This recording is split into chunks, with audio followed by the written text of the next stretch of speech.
दीदी पिक्चर नहीं आ रही।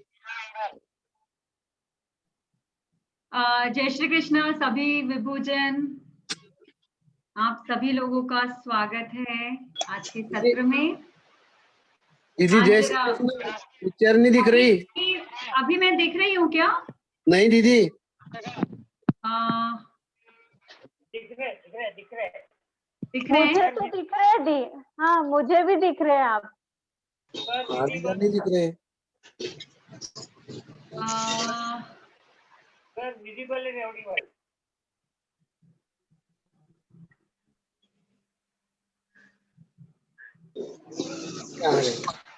अभी ठीक है? जी जी यस यस। ओके, नमस्ते सभी लोग।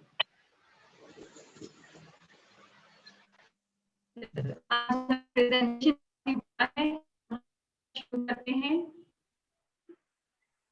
बहुत सारी खाने पीने के बारे में आप लोगों से बात करनी है।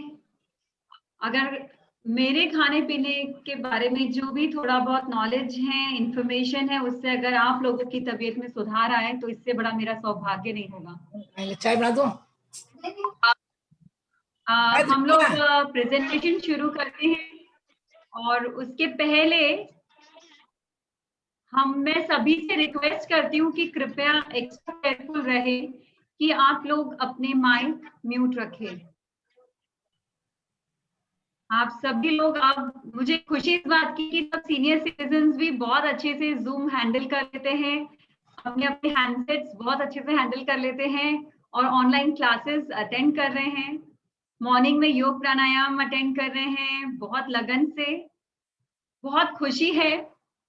बिल्कुल 8-10 विभूजनों से ये शुरुआत, आज हम 70-75 तक पहुंच गए हैं। बहुत खुशी होती है कि आप लोग अपने स्वास्थ्य के लिए बहुत जागरूक हो चुके हैं और आपको इच्छा है कि आप लोग अपना स्वास्थ्य को सुधारें अपने नैसर्गिक उपायों से। तो हमारा ये जो कैंप है हाइपरटेंशन एंड कोलेस्ट्रॉल का, उसमें आज मैं आहार की बात करूंगी।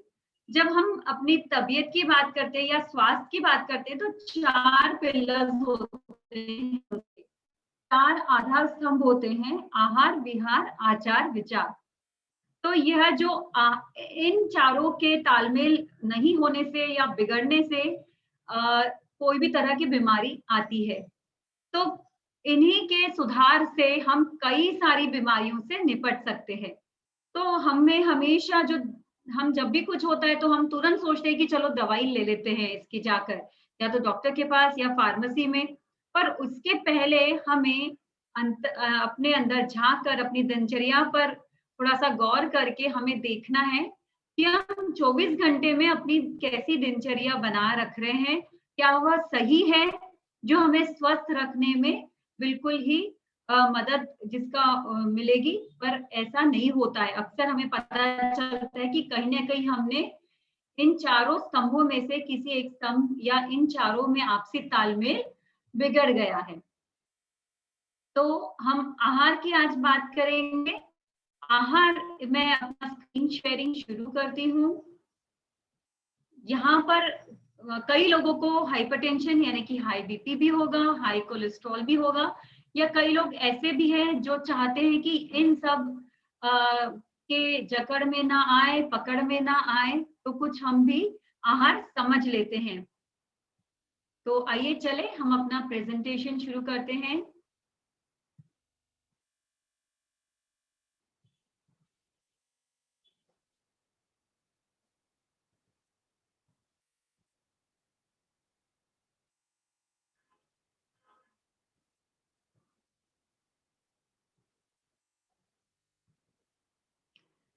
हाइपरटेंशन एवं कोलेस्ट्रॉल में आहार बहुत बड़ा ये टॉपिक है। बहुत ही मुझे दिक्कत गई इसको पूरा 1 घंटे में मैं किस तरह से सारी महत्वपूर्ण आप लोगों के साथ में साझा करूं, लेकिन फिर भी कोई प्रॉब्लम नहीं, हम लोग यह रिपीट कर सकते हैं। और आपके क्वेश्चन आंसर्स अगर छूट भी जाए तो हम अगले सेशन में जरूर कवर करेंगे, क्योंकि ये 1 घंटे की 1 दिन की बात नहीं है। इससे हमें समझ समझ के अपने जीवन में इन बदलाव को आया है। तो सबसे पहले मैं इस 3 भाग में बताऊंगी आपको। एक तो ये कि हमें पहले तो समझना होगा कि क्यों हमें संतुलित आहार लेना है या हार्ट हेल्थ के लिए हमें अच्छा डाइट लेना है। क्यों, सबसे पहले क्यों, उसके बाद हमें खाना है या क्या नहीं खाना है, उसके बाद में हम क्यों या कुछ भी खाने के लिए खाने में हमारा यह मिस हो जाता है, ऐसी कौन सी दिक्कतें हमें आती है जिससे हमें यह संतुलित आहार लेने से हम चूक जाते हैं। तो आप लोग बिल्कुल ध्यान से रिलैक्स हो जाइए, स्टेबल हो जाइए। हम लोग अभी शुरू कर रहे हैं। देखिए, सबसे पहले जब खाना हमें खाना है तब हमारे मन का बहुत बड़ा रोल है। फिर से जैसे हम लोग देखते आ रहे हैं, कल अनुष्का जी ने भी बताया है, तो अच्छा आहार लेने के लिए अभी हमें अपने मन को मनाना होता है। जैसे हम बोलते हैं ना बच्चे लोगों के लिए कि बिल्कुल कुछ खाता ही नहीं है, कोई भी चीज कहो तो कहता है मन नहीं कर रहा, ये अच्छा नहीं लगता, वो अच्छा नहीं लगता, और बहुत परेशानी होती है मदर्स लोगों को बच्चों को एक अच्छा बैलेंस पौष्टिक डाइट खिलाने के लिए। उसी तरह से जब हमारा भी जो मन है, हम भी कहाँ अपनी मन की ही सुनते हैं हमेशा, और हमें जो जरूरत है वो नहीं हम खाते हैं। तो अभी सबसे पहले हमें अपने मन को समझाना है। लेकिन आप बोलोगे कि रानी दीदी सबसे बड़ी दिक्कत वही है कि अपना मन मानता नहीं है, सामने कुछ अच्छे से कुछ खाना बना हुआ दिखा तो बिल्कुल पता ही नहीं चलता कब कितना खाना पेट में चला जाता है, ओवर ईटिंग हो जाती है। तो मन को अच्छा आहार लेने के लिए कैसे समझाएं, मैं थोड़ी सी कोशिश करती हूँ आप लोगों को अपने आप को यह रोजाना बोलने की कि हम क्यों संतुलित आहार लें। I hope my voice is clear, क्योंकि यहाँ पास में ही बहुत ज्यादा आवाजें आ रही है मेरे क्लिनिक के चेम्बर के बाजू में। दी क्लियर है, आवाज मेरी क्लियर है। आवाज क्लियर आ रही है? हाँ हाँ। शरीर एकमात्र ऐसी जगह है जहां हम रहते हैं, है ना। ये शरीर ही है जहां हम रहते हैं, कोई दूसरा शरीर अवेलेबल नहीं है कि ये शरीर खराब हो गया तो दूसरे शरीर में चले जाओ। तो हमें जो शरीर हमें मिला है वो शरीर को ही हमें ठीक रखना है, वरना सारा दर्द पीड़ा हमें खुद को ही सहन करनी होगी, है ना। आध्यात्मिकता, जब हम यहाँ विभू में अध्यात्म को भी हर बात में जोड़ रहे हैं, वहां पर आध्यात्मिकता के भी आड़े आती है हमारा बीमार शरीर। हम कहते हैं कि अभी ठीक नहीं लग रहा है, वो बोलते हैं ना जान है तो जहान है, ठीक नहीं लग रहा है, मन नहीं लग रहा है, योग प्राणायाम में प्राणायाम करने का तो बिल्कुल ही मन नहीं कर रहा है, अच्छा खाना जो खाना मिल जाए बस वो खा लूं, कहाँ अच्छा खाना मैं लूं। तो आध्यात्मिकता के भी आड़े आती है हमारा बीमार शरीर। और इंसान जो हमेशा मोक्ष की प्राप्ति के लिए कोशिश करते रहता है, तो हमें कैसे अपने स्वस्थ शरीर का साथ मिलेगा। फिर बात करें एक अव्यय जिह्वा के पीछे सारे दूसरे अव्यय का नुकसान होता है। कभी कभी होता है ना, घर में एक मेंबर के कारण उसकी खुशी की उसकी मनमानी सुनते सुनते बाकी सब लोगों का नुकसान होता है। तो वैसे एक अव्यय जो है अपनी जिह्वा, अपनी टंग, बस उसके टेस्ट बड्स जो है इतने सारे उसमें, वो टेस्ट बड्स जो है वो पूरे बॉडी को रूल करते हैं हमारे। वो टेस्ट बड्स की जो आर्मी है, कि जो सेना खड़ी हमारे मुंह में, उस सेना को हमें जो है उसका सेनापति हमें किसको बनाना है, अपने मन को बनाना है। तो हमारे मन को कहना है कि भाई हमको संतुलित आहार ही लेना है ना। तो एक अव्यय जिह्वा के पीछे हम दूसरे अव्यय जो है हमारा हार्ट, जो किडनी, जो पूरा समय हमारे लिए काम कर रहे हैं, जो हमारे अंदर बैठे हैं, जो आज जैसे राम सर ने बताया कि हमारी अपने अंदर एक परिवार है जो हमारे लिए पूरा सतत अविरत हमारे लिए काम कर रहा है, ताकि हम जीवन को एंजॉय कर सके इन इंद्रियों से। तो ये जो अंदर के सारे अव्यय हैं, जो हमारे शरीर का जो परिवार है, उसको नुकसान नहीं पहुंचाए केवल एक मेंबर के कारण, जो हमारी जिह्वा है। जितना अच्छा हमें सोचना जरूरी है, उतना ही अच्छा हमें खाना भी जरूरी है। अपने शरीर का ध्यान रखना, अपने शरीर का आदर करना, रिस्पेक्टिंग अवर ओन बॉडी, जो ईश्वर से मिली एक अमूल्य सौगात है। तो इसका अगर हम आदर करते हैं तो ये इससे अच्छा कुछ नहीं होगा। ऐसा होता है ना, जरा सा पैर किसी का लग जाए और सॉरी नहीं कहे कोई, तो हमें कितना बुरा लगता है, बहुत बुरा लगता है ना। हमारी छोटी सी बात अगर नहीं माने तो हमें कितना बुरा लगता है, बहुत बुरा लगता है। तो अगर हम अपने ही शरीर को नुकसान पहुंचा रहे हैं, तब क्या हमें बुरा नहीं लगता कि हमारे अनुचित खान पान से, अनुचित आहार विहार आचार विचार से अगर हमारे शरीर को इतना नुकसान हो रहा है कि हमारी किडनी ट्रांसप्लांटेशन, इंसुलिन के इंजेक्शन और बाईपास तक की नौबत चली जाती है, तो क्या हम अपने शरीर का आदर नहीं कर रहे जो हमको ईश्वर ने दिया है? क्या यह शरीर हमने खुद ने बनाया है? हमने खुद ने यह शरीर नहीं बनाया है। तो इस तरह से हमें अपने आप को ये मानना होगा, अपने अपने आप को समझाना होगा कि यह शरीर जो है ये हमारी अमूल्य देन है ईश्वर की। हमारे खाने में जो स्थूल अंश है, जो कैलोरीज या जो हमें दिखता है जिससे हमारा पेट भरता है, तो यह जो शरीर है यह स्थूल अंश से बनता है। और हमारा जो मन है, जो वो उस अनाज के जो जो भी हम खाना खाते हैं उसके सूक्ष्म अंश से हमारा मन बहुत प्रभावित होता है। जैसे जो खाना बनाने वाला किस तरह के विचार खाना बनाते समय रखता है, या खाना खाने वाला किस तरह के विचार खाना खाते समय रखता है, उसका हमारे मन पर प्रभाव पड़ता है। उग्र है, शांत है, आलस है, या कोई भी तरह का जो उसमें भाव मिला हुआ है, उससे हमारा मन भी प्रभावित होता है। तो हमें यह भूलना नहीं है कि अनाज केवल पेट भरना नहीं है, हमारे मन को भी संपुष्ट, हमको मन को भी पुष्ट करना है। हमारा खाना औषधि रूप में अगर हम खाए तो दूसरी औषधियों की जरूरत नहीं पड़ेगी। हम क्या करते हैं कि हम बिल्कुल ठीक तरह से खाना पीना नहीं करते हैं और हम तुरंत ही कुछ हुआ तो औषधियां खाने के जैसे ले लेते हैं। मैं सुनती हूँ पेशेंट्स का, तो पता चलता है कि 10-10 टैबलेट एक बार में खाते हैं, 15-15 टैबलेट, दिन भर में 20-25 टैबलेट खा रहे होते हैं दवाइयों की। तो यह तो बहुत अनाचार है, ये तो होना नहीं चाहिए। तो अगर हम खाना औषधि के रूप में खाएंगे तो औषधियों की जरूरत नहीं पड़ेगी। कृपया सब लोग अपने आप को म्यूट कर देंगे, अपना माइक चेक करेंगे। हमारा खाना और खाने को मनोरंजन न समझकर शरीर रूपी वाहन को सुचारू रूप से चलाना है हमें।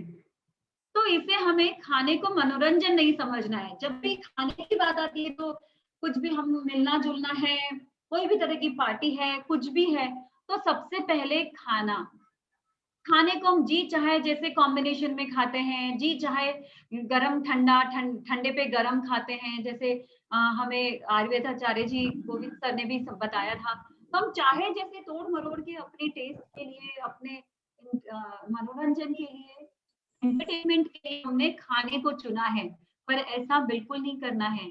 अगर हम ऐसा कर रहे हैं तो आप खुद देखते हैं, आपकी पैथोलॉजिकल रिपोर्ट्स बता देती हैं कि आपका शरीर एक खेल बन गया है। तो अपने खाने से ना खेलना है आपको मनोरंजन के लिए दूसरे साधन ढूंढने होंगे, ना कि खाना। खाना खाते समय अपने पेट की सुने, मन की नहीं। कहते हैं ना कभी पेट तो भर गया पर मन नहीं भरा, तो थोड़ा सा और दे दो, आधा रोटी और दे दो, आज सब्जी बहुत अच्छी बनी है। तो इस तरह से हम क्या करते हैं कि हमारे पेट को नहीं सुनते, हम अपने मन की ही सुनते रहते हैं। पूरा सुबह से रात तक 24 घंटे पूरा मन संचालित शरीर होता है हमारा।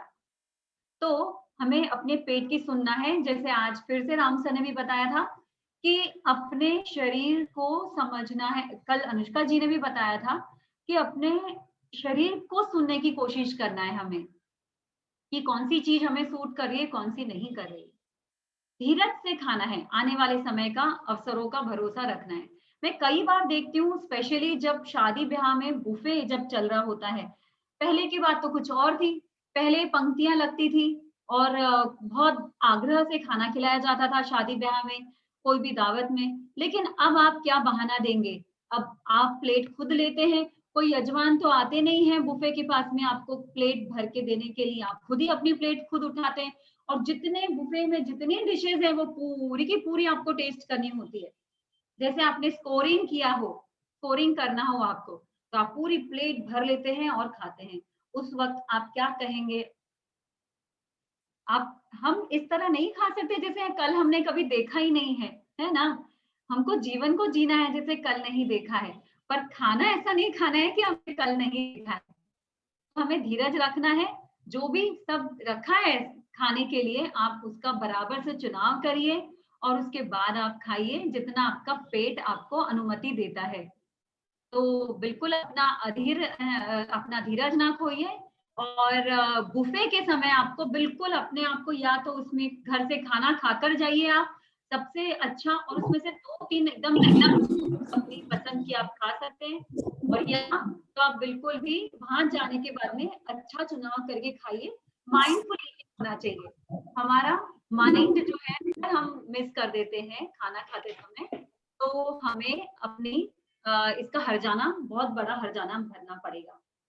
तो अभी भी मैंने देखा है कोरोना के बाद में भी कई लोग जब ऐसा छूटे हैं, जैसे कभी हमने अपने हाथ के खाना खा खा के बोर हो गए, और अब बाहर में हम बिल्कुल भी, एक तो घर में भी हम लोगों ने बहुत वजन बढ़ा रखा है इस कोरोना के समय में, और बाहर में भी हुआ है।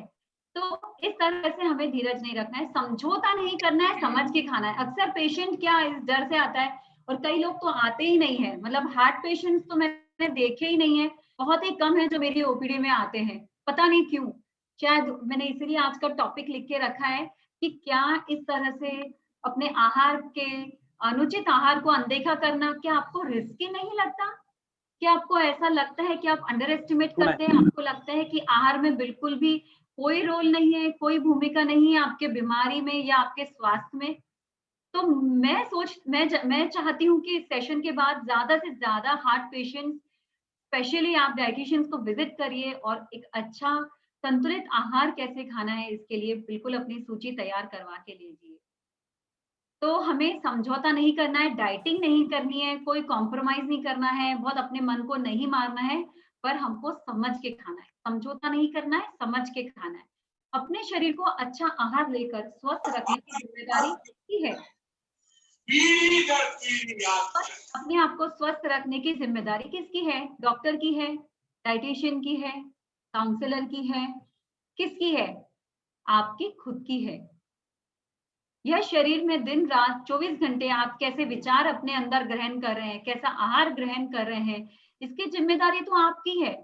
जब आप बीमार पड़ जाते हैं तो आपको आशा होती है कि आपके घर वाले आपकी सेवा करना चाहिए, डॉक्टर्स के पास में लेके जाना चाहिए, और सब कुछ करना चाहिए। आप जब स्वस्थ थे, आपने खुद के लिए कुछ नहीं किया समझ बूझ के, और जब आप बीमार पड़ गए तो आपको इतनी सारी आशाएं, डॉक्टर से आशा है, आपको अपने घर वालों से आशा है। ऐसा हो, अपने आप को थोड़ा पूछ कर देखिए।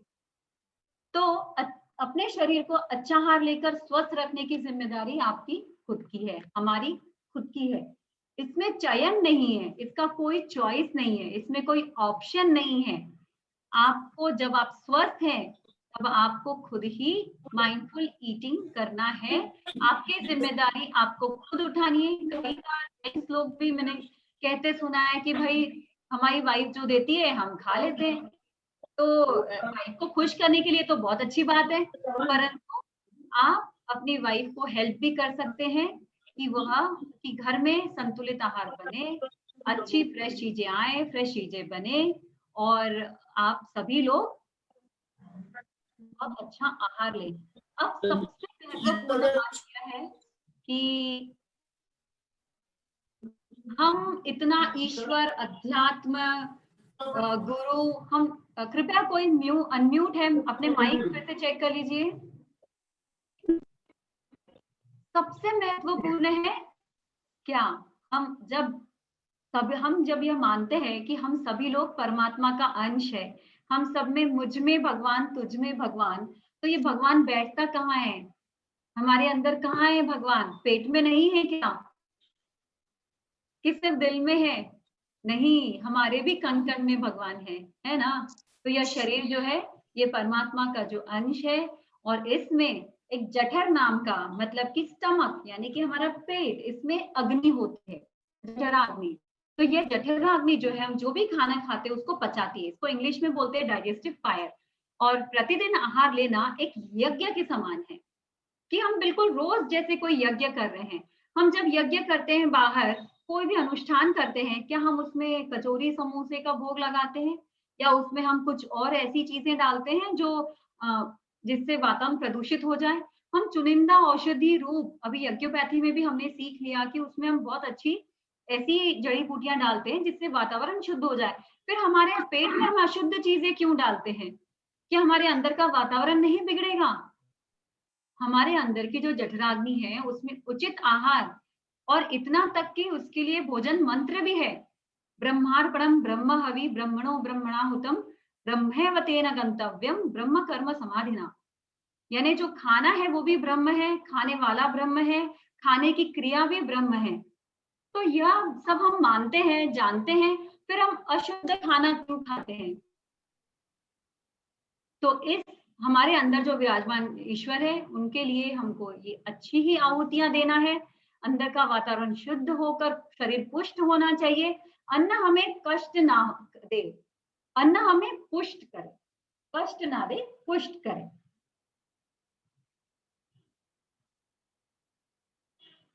अब हम एक और पहलू पर नजर देने वाले हैं कि हम क्यों नहीं खा पाते पौष्टिक आहार। अगर मैंने आपको एक डाइट प्लान बनाकर दे भी दिया तो आप खुश हो जाएंगे बिल्कुल। सब मैंने ग्रुप में डाल दिया, फॉरवर्ड कर दिया, आपको बहुत अच्छा एक डाइट प्लान मिल गया। अब आप क्या करोगे उस डाइट प्लान का? आप क्या करोगे उस डाइट प्लान का? उसको आप फाइल में संभाल के रख दोगे? बहुत अच्छा है, रानी दीदी ने बहुत अच्छा बताया, पर हमारी कई सारी बाधाएं हैं अच्छी डाइट लेने, क्यों हम नहीं ले पाते? आइए वह भी हम देखते हैं। जागरूकता ना होना, हम क्यों पौष्टिक आहार नहीं ले पाते? क्योंकि हम जानते ही नहीं, तो करेंगे कैसे? ना हम जानने की कोशिश करते हैं, हम किताबें नहीं पढ़ते हैं जो हमारे स्वास्थ्य के लिए, जिसमें बताया जाता है। स्वास्थ्य पत्रिका एक न एक हमारे घर में जरूर आनी चाहिए, और वह रीड अलाउड होनी चाहिए कि एक जन कहे, पढ़े सुबह में, और सब लोग चलते फिरते अपना काम करते हुए सुने। जागरूकता नहीं होना। दूसरा, अफोर्ड नहीं कर पाना, मतलब कि भाई हम इतना सारा अलग अलग खाना महंगी हम नहीं खरीद सकते, कोई कारण, ठीक है, समझ में आता है। प्लानिंग नहीं होना, उसके कारण भी खाद्य पदार्थ उपलब्ध नहीं होता है। फॉर एग्जाम्पल, हम सुबह सोचेंगे, बिल्कुल किचन में जाएंगे और हम सोचेंगे कि अब हम क्या बनाएं आज। आज सब्जी नहीं है, फ्रूट बोला था रानी दीदी ने, आज फ्रूट लाया नहीं है, कौन जाएगा लेकर आएगा? फ्रूट ही नहीं है आज, छोड़ो, तो आज बस खिचड़ी कड़ी बना ली। खिचड़ी कड़ी में ना सब्जी है, ना फ्रूट है, दिन भर में ना कुछ। तो प्लानिंग अगर हम करेंगे, जैसे हम अपने बजट की फाइनेंशियल प्लानिंग करते हैं, है ना, रुपयों की प्लानिंग करते हैं, वैसे कैलोरीज की प्लानिंग करनी पड़ेगी, पौष्टिक पदार्थों की प्लानिंग करनी पड़ेगी, है ना। तो प्लानिंग नहीं होता है, इसीलिए हम क्या करते हैं कि हमारे पास में उपलब्ध नहीं होता है, वो सामान उपलब्ध नहीं रहेगा तो खाएंगे कैसे? तो प्लानिंग आपको पहले ही दिन करनी है। आप एक हफ्ते का भी प्लान बना सकते हैं, आप रोज का पहले दिन भी प्लान बना सकते हैं। आलस्य बहुत बड़ा शत्रु, इंसान का सबसे बड़ा शत्रु है आलस्य। बहुत अच्छा जीवन जीने के लिए सबसे बड़ा हमारे राह में कांटा जो है वो है आलस्य, पता नहीं क्यों। तो थोड़ा सा हम इस पर भी काम करेंगे। स्वाद को ज्यादा महत्व देना, मतलब कि नीड से ज्यादा ग्रीड, यानी कि जरूरत से ज्यादा हमें लालच पर ध्यान देते हैं। अनियमितता, 2 दिन करेंगे, बहुत जोश से करेंगे और फिर भूल जाएंगे। कुछ हुआ, कोई इवेंट, कहीं चले गए, आए, फिर भूल गए। अनियमितता, उपयोग में लाने की विधि पता ना होना, घर में ले तो आए, मैं अपने ऊपर से ही बोलूंगी कि कच्चे केले लेकर तो आ गए, उसकी विधि नहीं पता कि कैसे बनाना है। तो आपको सब कुछ जानना होगा। कोई भी नया खाद्य पदार्थ जो अच्छा है स्वास्थ्य के लिए, आपको आपके रूटीन में अगर उसको समावेश करना है तो उसको उसकी विधि भी पता होनी चाहिए आपको, है ना। शुरू करने का मुहूर्त पता ना होना, हमें पता ही नहीं होता कि शुभ मुहूर्त क्या है अच्छा खाना खाना शुरुआत करने का। हम मुहूर्त ढूंढते रहते हैं, मेरे पेशेंट्स मुहूर्त ढूंढते रहते हैं कि ऐसा करती हूँ मैं, वहां जाके आ जाती हूँ, उसके बाद में मैं आपका डाइट प्लान शुरू करूंगी, या कुछ भी हुआ तो आज नहीं कल, ये संक्रांत निपट जाए, बस हल्दी कुमकुम है, उसके बाद में मैं शुरू करती हूँ। गणेश चतुर्थी है, 10 दिन का प्रोग्राम है, उसके बाद में शुरू करती हूँ। वो मुहूर्त कभी नहीं आता है। सारी चीजों में हम मुहूर्त ढूंढते हैं, लेकिन अच्छा खाना या अच्छी हैबिट अपने जीवन में लाने के लिए हमारे पास मुहूर्त नहीं है। तो शुरू करने का मुहूर्त मत ढूंढिए, क्योंकि बीमारी मुहूर्त देखकर नहीं आती है, बीमारी तो बिल्कुल आके धमक जाती है। कोई भी मुहूर्त में हमें हॉस्पिटल जाना होता है, तब हम मुहूर्त नहीं देखते हैं। इसीलिए कृपया करके हम अच्छी शुरुआत करने के लिए मुहूर्त देखना बंद कर दे, कल करे सो आज कर। टालना जबकि तब देखेंगे आज में जियो। कई लोग हैं जो उसको टालते रहते हैं, आज नहीं कल, कल नहीं परसों। पर हमें सोचना होगा कि अगर हमें नई साड़ी खरीदना है या हमें कोई नया मोबाइल खरीदना है, उसके लिए आप टाल सकते हो, लेकिन आप जो खाना है, पौष्टिक खाने की शुरुआत जो है आपको आज से ही करनी है। अब हम अपने टॉपिक पर आते हैं। टॉपिक दो भागों में है, एक है हाइपरटेंशन, दूसरा है कोलेस्ट्रॉल। हाइपरटेंशन यानी कि हाई बीपी और कोलेस्ट्रॉल यानी कि जो कोलेस्ट्रॉल आप सभी लोग जानते हैं, पर उसके बारे में बहुत सारी ऐसी बातें हैं जो मैं आपको बताऊंगी जो आपको प्रायः पता नहीं होती है। तो पहले बीपी की बात हम आखिरी में करेंगे, पहले कोलेस्ट्रॉल, क्योंकि कोलेस्ट्रॉल से संबंधित कई सारे डाउट्स हमारे मन में होते हैं। मैंने देखा है, बहुत डरते हैं कोलेस्ट्रॉल के नाम से, या ऐसा लगता है कि इसका दवाई के बिना होगा नहीं। एक बहुत ही फेमस दवाई है जो मैंने देखा है, पेशेंट्स, हार्ट पेशेंट्स है, वो महीनों से ले रहे होते हैं। मैं ये सेशन जो अभी अपना प्रॉपर मेन सेशन के शुरू के पहले ही मैं यह बहुत जरूरी पॉइंट आप लोगों से शेयर करना चाहूंगी। इन नाम की एक कोलेस्ट्रॉल की मेडिसिन होती है जो प्रायः जिनका कोलेस्ट्रॉल बढ़ा हुआ आता है वो लोग लेते हैं। आप देखेंगे इसमें दो चीजें आप देखिएगा, स्टैटिन का कीमत कितनी है वो देखिए। जो लोग भी सब्जी, फ्रूट्स और ड्राई फ्रूट्स के बारे में कहते हैं कि महंगा है, तो आप वो लोग देखें कि स्टैटिन टैबलेट की प्राइस क्या है। दूसरा कि उसके साइड इफेक्ट्स कितने हैं। तीसरा कि आपको कितने महीने लेने के लिए बोला है डॉक्टर ने। आप वो पर्ची घुमाते रहते हैं, डॉक्टर के पास जाने का विजिटिंग जो फीस है वो हम बचाने की कोशिश करते हैं और हम वो सेम पर्ची को रिपीट करते रहते हैं। पर होता यह भी है कि कोलेस्ट्रॉल लेवल्स चेक नहीं किया जाता है रेगुलरली। हम क्या होता है, जैसे अलका दी ने बताया कि हम बिल्कुल समर्पित हो जाते हैं। कोई भी बीमारी का लेबल लगा कि हाँ अब तो हम गए काम से, भाई मुझे बीपी हो गया है, मुझे बीपी हो गया है, मुझे थायराइड हो गया है, मुझे डायबिटीज हो गया है। हम बिल्कुल ऐसे ऐलान करते हैं जैसे हमें उपाधि मिल गई हो, और हम बिल्कुल समर्पित हो जाते हैं कि भाई इसका तो कुछ हो ही नहीं सकता, बस हमको ये दवाई लेनी है और हो गया। ऐसा बिल्कुल भी नहीं है। ये एक बहुत बड़ी मिसअंडरस्टैंडिंग है जो हम इस मिसअंडरस्टैंडिंग को दूर करने के लिए यह स्पेशल कैंप आयोजित किया गया है और किया जा रहा था इसके पहले भी और होंगे, कि थोड़ा हमें रिस्क लेना होगा। रिस्क यानी जब आप अच्छी चीजें खाएंगे तो आपको नुकसान तो होगा ही नहीं, फायदा ही होगा। तो ऐसी कौन सी अच्छी चीजें हैं जिसके लिए हमें अपने आहार में लेना है, हम देखेंगे। उसके पहले हम थोड़ा सा समझ लेते हैं कोलेस्ट्रॉल के बारे में। कोलेस्ट्रॉल यह शरीर में बनता है। जैसे आमतौर पे देखा गया है कि कोई भी आप डिपार्टमेंट स्टोर में जाएंगे तो जो पैकेट वाले अंकल होते हैं ना, सारे अंकल जितने जितने जो अंकल लोगों ने वो पैकेट वाले फूड्स लॉन्च किए डिपार्टमेंटल स्टोर में, वो अंकल लोग क्या करते हैं, अपना प्रोडक्ट बहुत बिके इसके लिए वो ना ऐसे कुछ अट्रैक्टिव लाइंस डालते हैं उसके ऊपर में, सामने के साइड में बहुत ही ज्यादा अट्रैक्टिव। पीछे पीछे का कोई देखता ही नहीं है, सब सामने का ही देखते हैं। तो बोलते हैं बस चेहरा देख लेते हैं, हो गया। तो डोंट जज the book by its cover, एक बहुत फेमस ये बात किसने कही है कि किताब के आवरण से किताब कैसी है इसको जज मत करिए। तो आपको पैकेट जो दिख रहा है उसमें लिखा रहता है कोलेस्ट्रॉल फ्री, ऐसा कुछ भी नहीं होता है। कोलेस्ट्रॉल फ्री कैसे होगा, क्योंकि कोलेस्ट्रॉल तो बॉडी में बनता है। आया ध्यान में?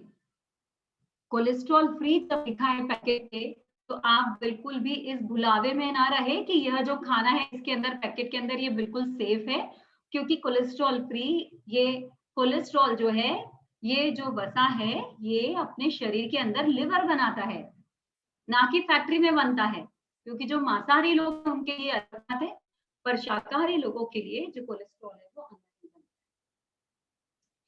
कोलेस्ट्रॉल हमारा यकृत यानी कि लिवर बनाता है। यह हमारे शरीर की हर कोशिकाओं, झिल्ली समेत हर भाग में पाया जाता है। जो सेल्स होते हैं ना, छोटे छोटे हमारे बॉडी के सेल्स होते हैं, अलग अलग भाग में अलग अलग टाइप के सेल्स होते हैं। वो सेल की जो मेम्ब्रेन होती है, सेल मेम्ब्रेन, उसका जो सेल का आवरण होता है, वो सेल जो है वो सेल की जो झिल्ली होती है कोलेस्ट्रॉल की बनी होती है ना, इतना इंपॉर्टेंट है कोलेस्ट्रॉल हमारे बॉडी के लिए।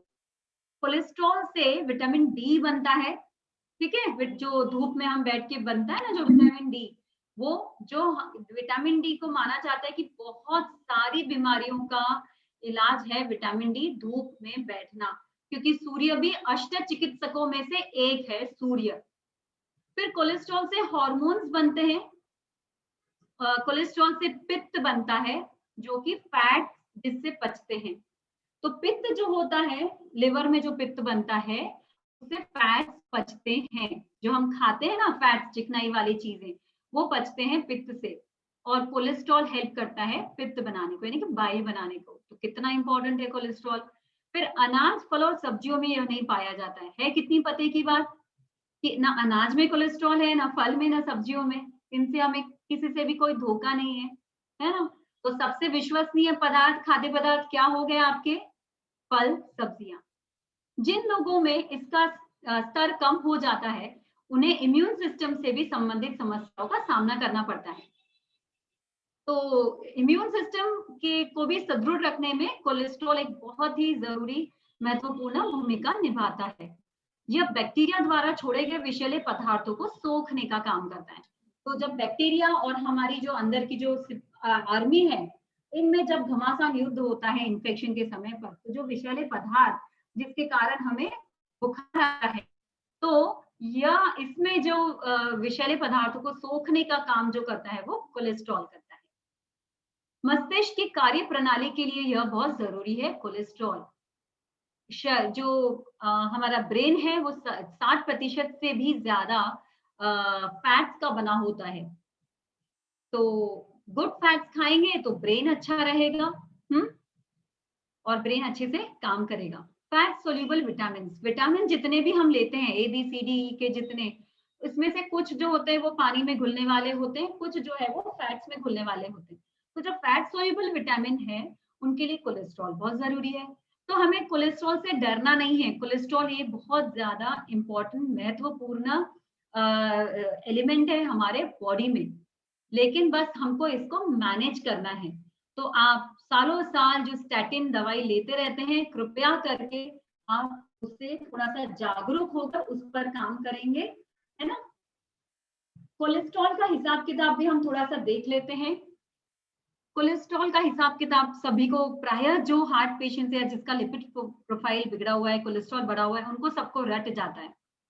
तो हम पहले आपको, जिनको नहीं है उनको अवगत करा दूं मैं कि कोलेस्ट्रॉल का किस तरह से हमें हिसाब किताब रखना है। बहुत इंटरेस्टिंग है, बहुत सिंपल है। जितना कॉम्प्लिकेटेड ये दिखता है वो रिपोर्ट लिपिड प्रोफाइल की, उतनी सिंपल समझने के लिए है। खाना जो है वसा, मतलब कि वो पचता है, फिर वो लिवर में जाता है, और लिवर में ये कोलेस्ट्रॉल बनकर उस वसा से कोलेस्ट्रॉल बनकर ये पूरे शरीर में घूमता है। अगर अधिक मात्रा में हो तो हृदय और मस्तिष्क के धमनियों के अंदरूनी दीवार में चिपक जाता है और वो उसको छोटा कर देता है। पाइप में जैसे अंदर जम जाए कुछ तो छोटा हो जाएगा ना, उसका अंदरूनी गोलार्ध जो है वो छोटा हो जाता है। तो उसी तरह से मस्तिष्क और हृदय को के जो धमनियां जो उनको सप्लाई करती है न्यूट्रिशन, उसमें वो उनको संक्रिय बना देता है। अब ये LDL, लो डेंसिटी जो है, ये कम घनत्व वाला कोलेस्ट्रॉल है और यह बहुत बुरा कोलेस्ट्रॉल है। अब क्यों बुरा है ये? क्योंकि अगर यह बढ़ जाता है तो ये, इसका काम है, LDL का काम क्या है कि लिवर से अलग अलग कोशिकाओं तक के कोलेस्ट्रॉल को लेकर जाना। अगर ये बढ़ गया तो कोलेस्ट्रॉल भी, जो जहाँ पे कोलेस्ट्रॉल लेके जाया जाता है वहां पे वो ज्यादा जो कोलेस्ट्रॉल आ गया है, तो वो जो टिश्यू है जो है यूज कर लेगा जितना यूज करना है, बाकी का जो है वो वहां पे उसके जो अपनी रक्त धमनियां है वहां पे जमा हो जाएगा। तो LDL बहुत बुरा है। फिर HDL जो है ये अच्छा कोलेस्ट्रॉल है। क्यों अच्छा है? क्योंकि यह कोलेस्ट्रॉल को कोशिकाओं से, मतलब कि लिवर से दूर जब वो जाता है तो उनको वापस लिवर तक लाने का काम जो करता है वो HDL करता है। हाई डेंसिटी लिपिड्स जो होते हैं, तो यह जो लिवर में फिर से लेकर आता है, तो ये जितना ज्यादा रहेगा उतना अच्छा। है ना।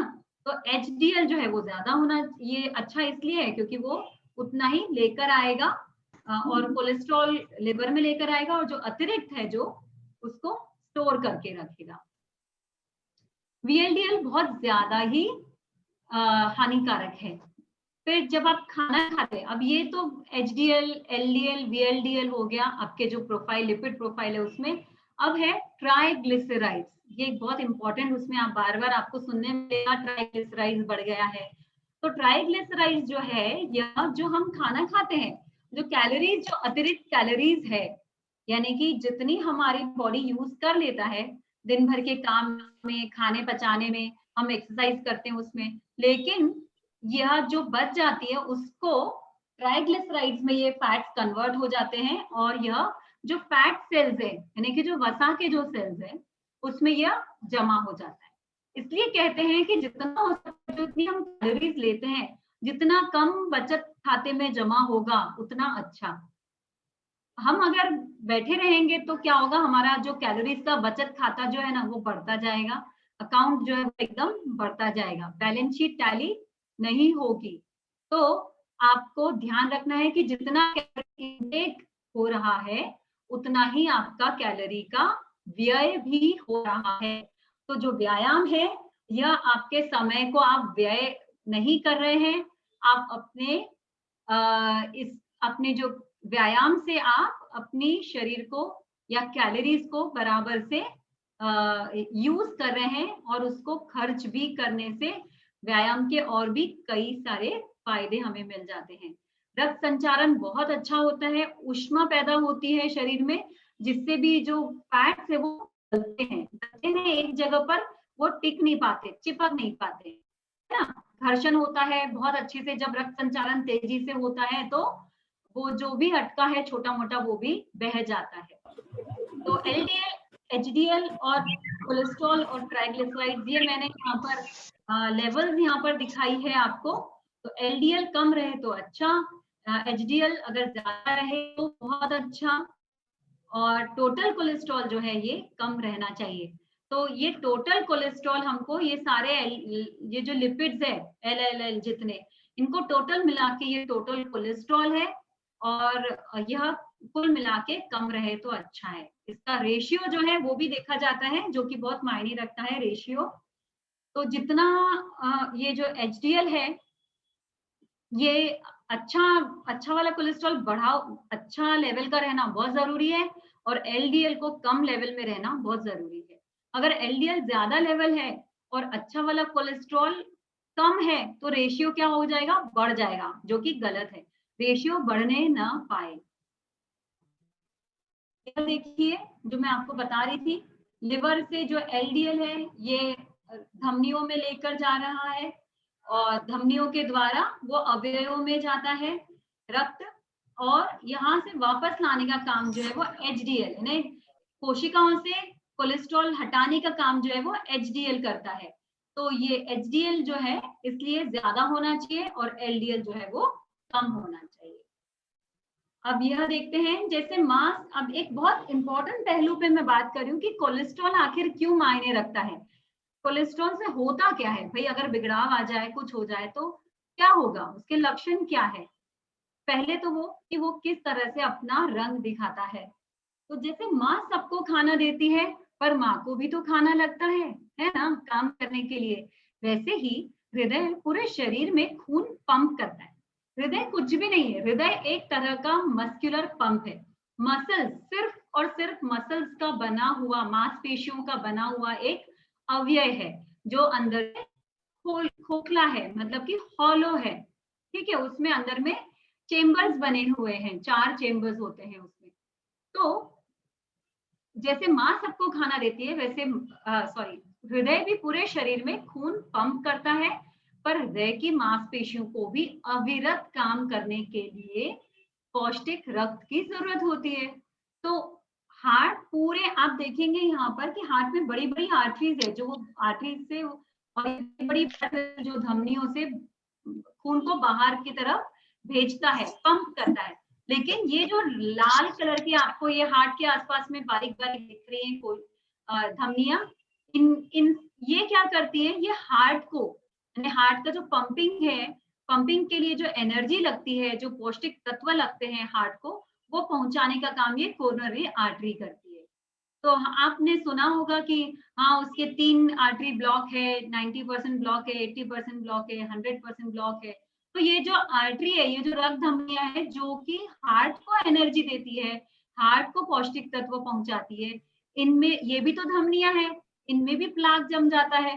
तो अगर ये जो हार्ट जो बिल्कुल कॉन्स्टेंटली अविरत बिना एक कुछ समय भी रुके वो काम कर रहा है जन्म से, तो क्या इसको पूरी तरह कांस्टेंट सप्लाई मिलते रहना चाहिए।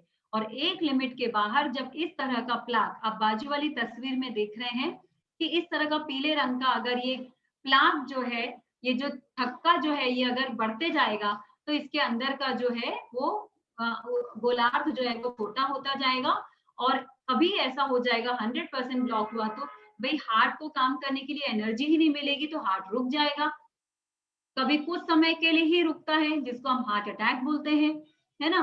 तो यही हार्ट अटैक है और कुछ भी नहीं है, बहुत सरल है ये।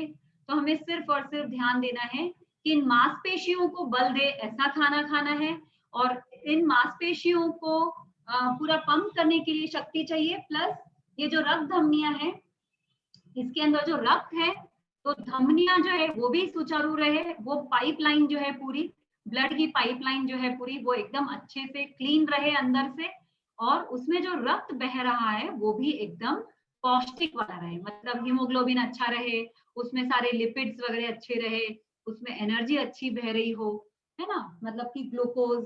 तो ये चीज हो जाती है। अब हम देखते हैं कि हमें हम क्या खाना पीना है जिससे हमारा कोलेस्ट्रॉल अच्छा रहे, कम है तो जो अच्छा वाला कोलेस्ट्रॉल कम है तो कैसे ज्यादा करेंगे, खराब वाला कोलेस्ट्रॉल कैसे कम करेंगे, वो हम अभी देखते हैं। ज्यादा तंतुमय खाद्य पदार्थ खाना है, जैसे कि फ्रूट्स और सब्जियां। तंतुमय यानी कि रेशेदार, फाइबर।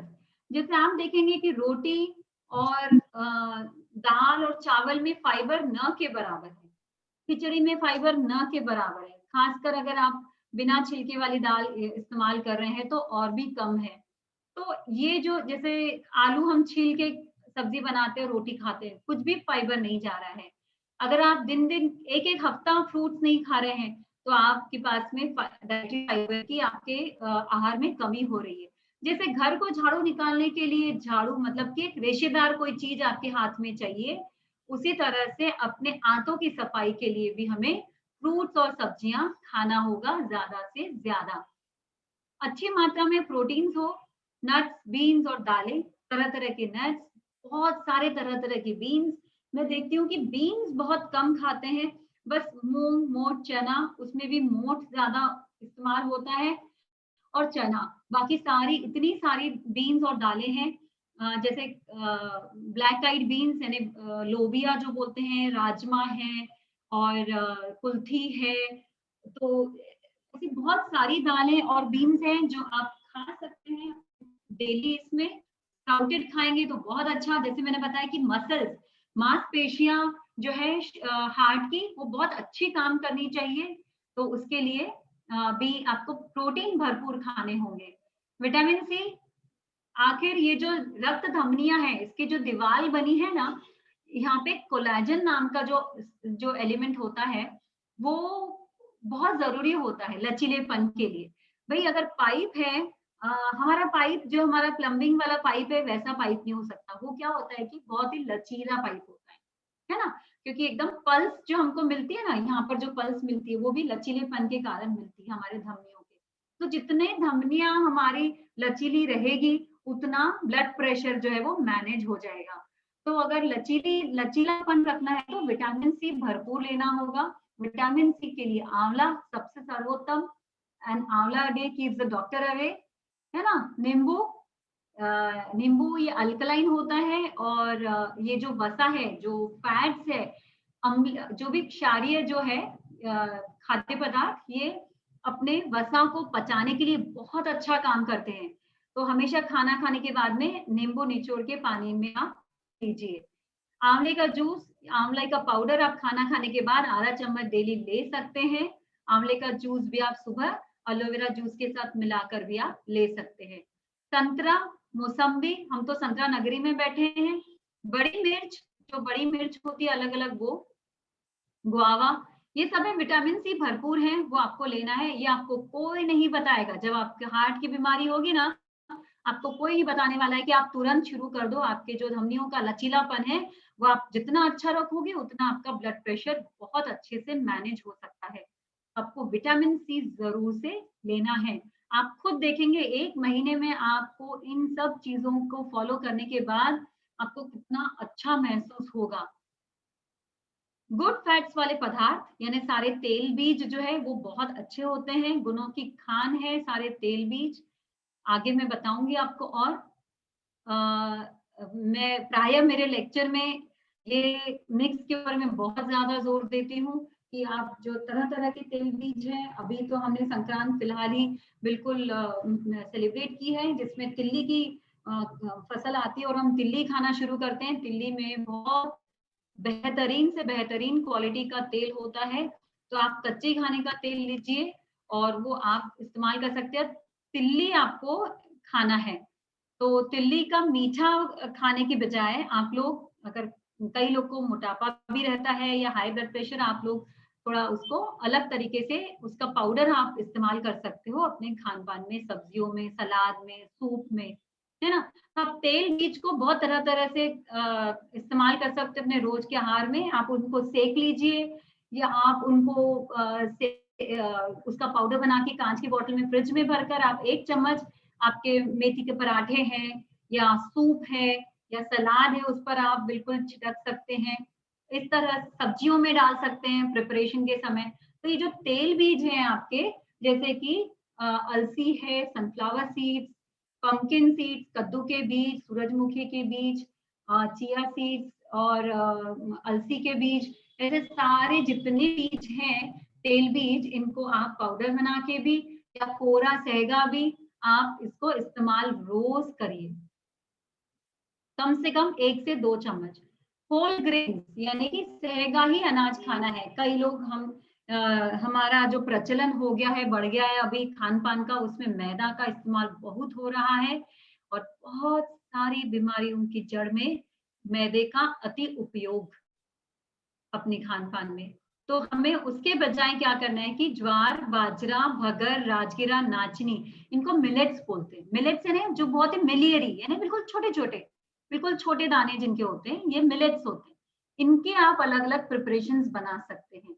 ओट्स, हालांकि ये विदेशी प्रजाति का अनाज है, लेकिन इसमें फाइबर, घुलने वाला फाइबर बहुत होता है, इससे कोलेस्ट्रॉल भी कम होता है। तो आप बिल्कुल, अगर आपको सूट करता है तो आप ओट्स भी ले सकते हैं, लेकिन अगेन कोई भी अनाज पूरा नहीं है, सब्जियां भरपूर डालनी है।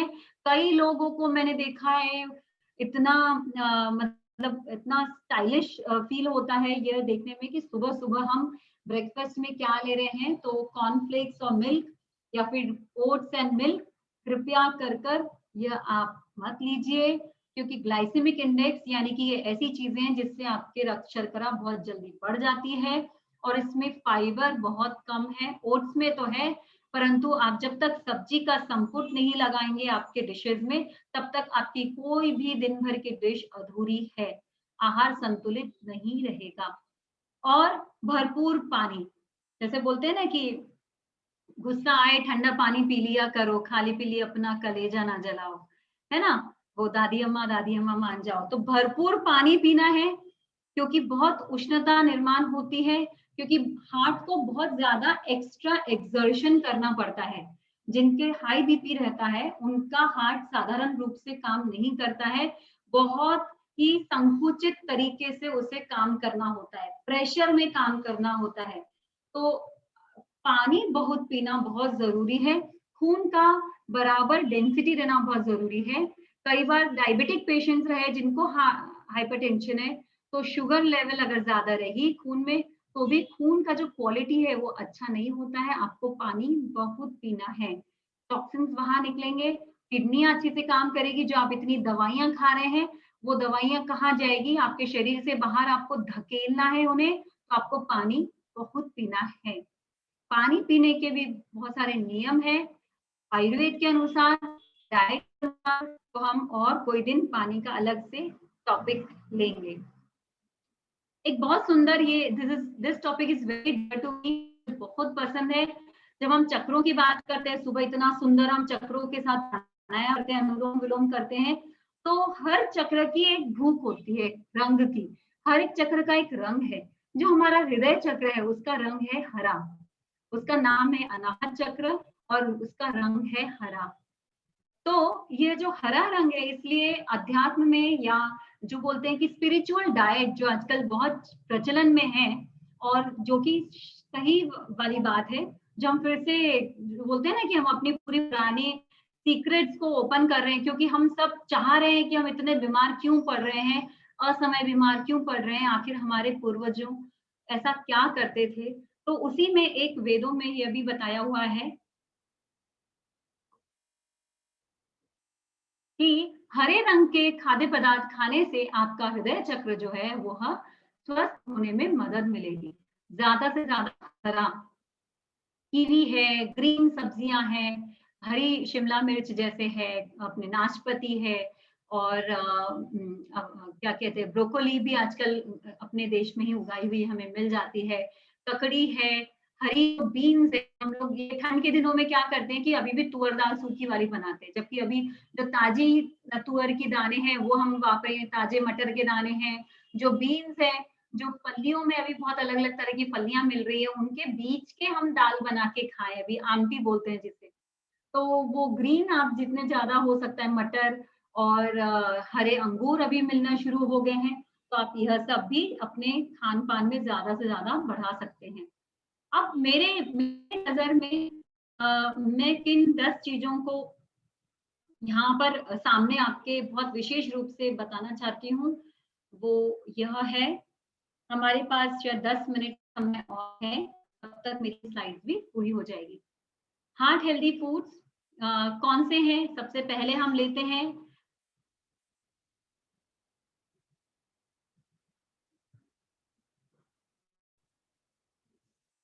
सॉरी, ये जो है इसके नीचे ये फ्लैक्स सीड्स है, यानी कि जवस। तो ये जो जवस है इसको अलसी भी कहते हैं, हम इसको थोड़ा बाद में डिस्कस करेंगे। ओट्स की बात हमने करी थी पहले। फिर है स्पिनच यानी कि पालक। ये पालक एक ऐसी चीज है जो हम हर इसको बहुत ही अच्छे से हम इस्तेमाल कर सकते हैं कोई भी चीज के साथ, जैसे ग्रीन पुलाव है, पालक के पराठे हैं, पालक की दाल है और पालक का सूप है। तो इस तरह से हम बहुत अलग अलग कच्ची पालक को अगर हम सलाद में लेते हैं तो भी बहुत अच्छी बात है, और जो पकी हुई पालक है, सीजी हुई जो पालक है, वो तो बहुत ही अच्छी होती है, तो आप वह भी ले सकते हैं। हमारे त्योहारों में हरी सब्जी का भी एक बहुत बड़ा महत्व बताया हुआ है। फिर है वॉलनट्स यानी कि अखरोट। अखरोट में बहुत अच्छा वसा होता है, fats, good fats, omega 3, omega 6। जैसे मैंने बताया ना कि जो हार्ट है ये हमारे हृदय मतलब जो हमारे छाती में पूरा समय इस तरह से धड़कते रहता है, धड़कते रहता है, राइट? तो धड़कता नहीं, धड़कना। धड़कता तो तब है जब हमें बहुत गुस्सा आती है, तो धड़कना। तो उसके उसके लिए उसको घर्षण, उसका फ्रिक्शन कम हो बाकी अवयवों के साथ में, तो गुड फैट्स होने की, के फैट्स के कारण फैट्स की बहुत अच्छी गति होनी जरूरी है। तो हमें गुड फैट्स तो बिल्कुल लेना ही है, और इसमें प्रोटीन्स भी बहुत अच्छे होते हैं। जवस, अलसी, ये फिर से ऐसी चीज है जो बहुत ही ज्यादा इसके फायदे बहुत है, सभी जानते हैं। कई लोग इसे कोरी भी फाँक लेते हैं पर वो फिर ठीक नहीं है। आप इस तरह से इसका चटनी का पाउडर बना लीजिए, आप कोई भी चीज में डाल सकते हैं, नहीं भी तो आप हल्का सा नमक और जीरा डालकर आप हल्की सी मिर्ची डालकर आप ये खाने में इस्तेमाल कर सकते हैं। आप दिन में ही खाइए। अगर आप इसे 10 से 20 मिनट भिगाते हैं गर्म पानी में और फिर आप दही में अगर डालते हैं ठंडा होने के बाद में, या फिर आप सलाद पर डालते हैं, पराठे में डालते हैं, आटा केक अगर आपको घर में बनाना है उस समय आप ये डाल सकते हैं, केक कुकीज में जो आटे की है, ठीक है?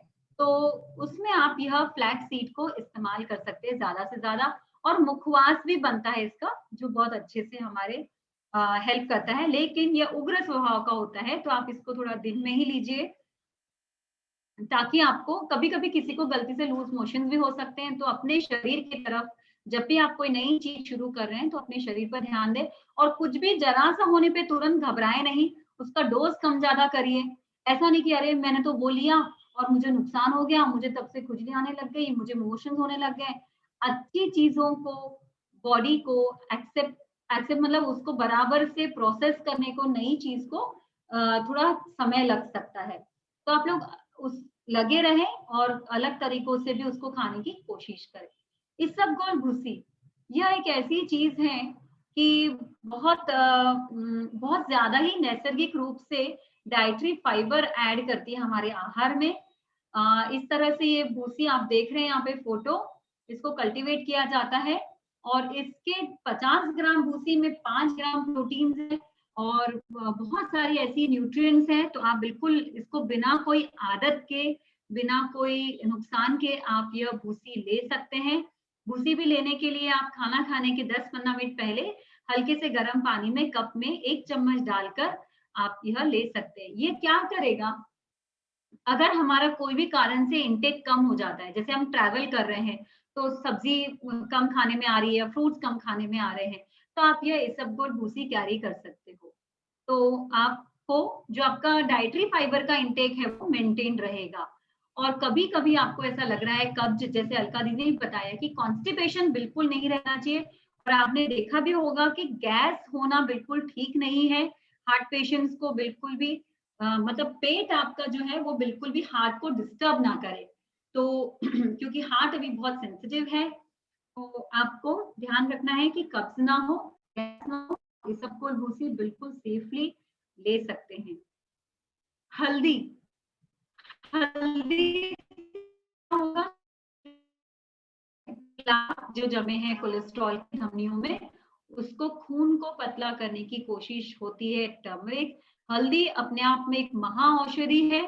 बहुत तरीके हैं इसको लेने के भी, जैसे हल्दी का दूध, और का पानी भी, जो कच्ची हल्दी मिलती है जब बाजार में, उसका पानी भी आप पी सकते हैं अपने वाटर बॉटल में डालकर। आप उसको अचार में इस्तेमाल कर सकते हैं। आप कोरी हल्दी का पाउडर, और आजकल खास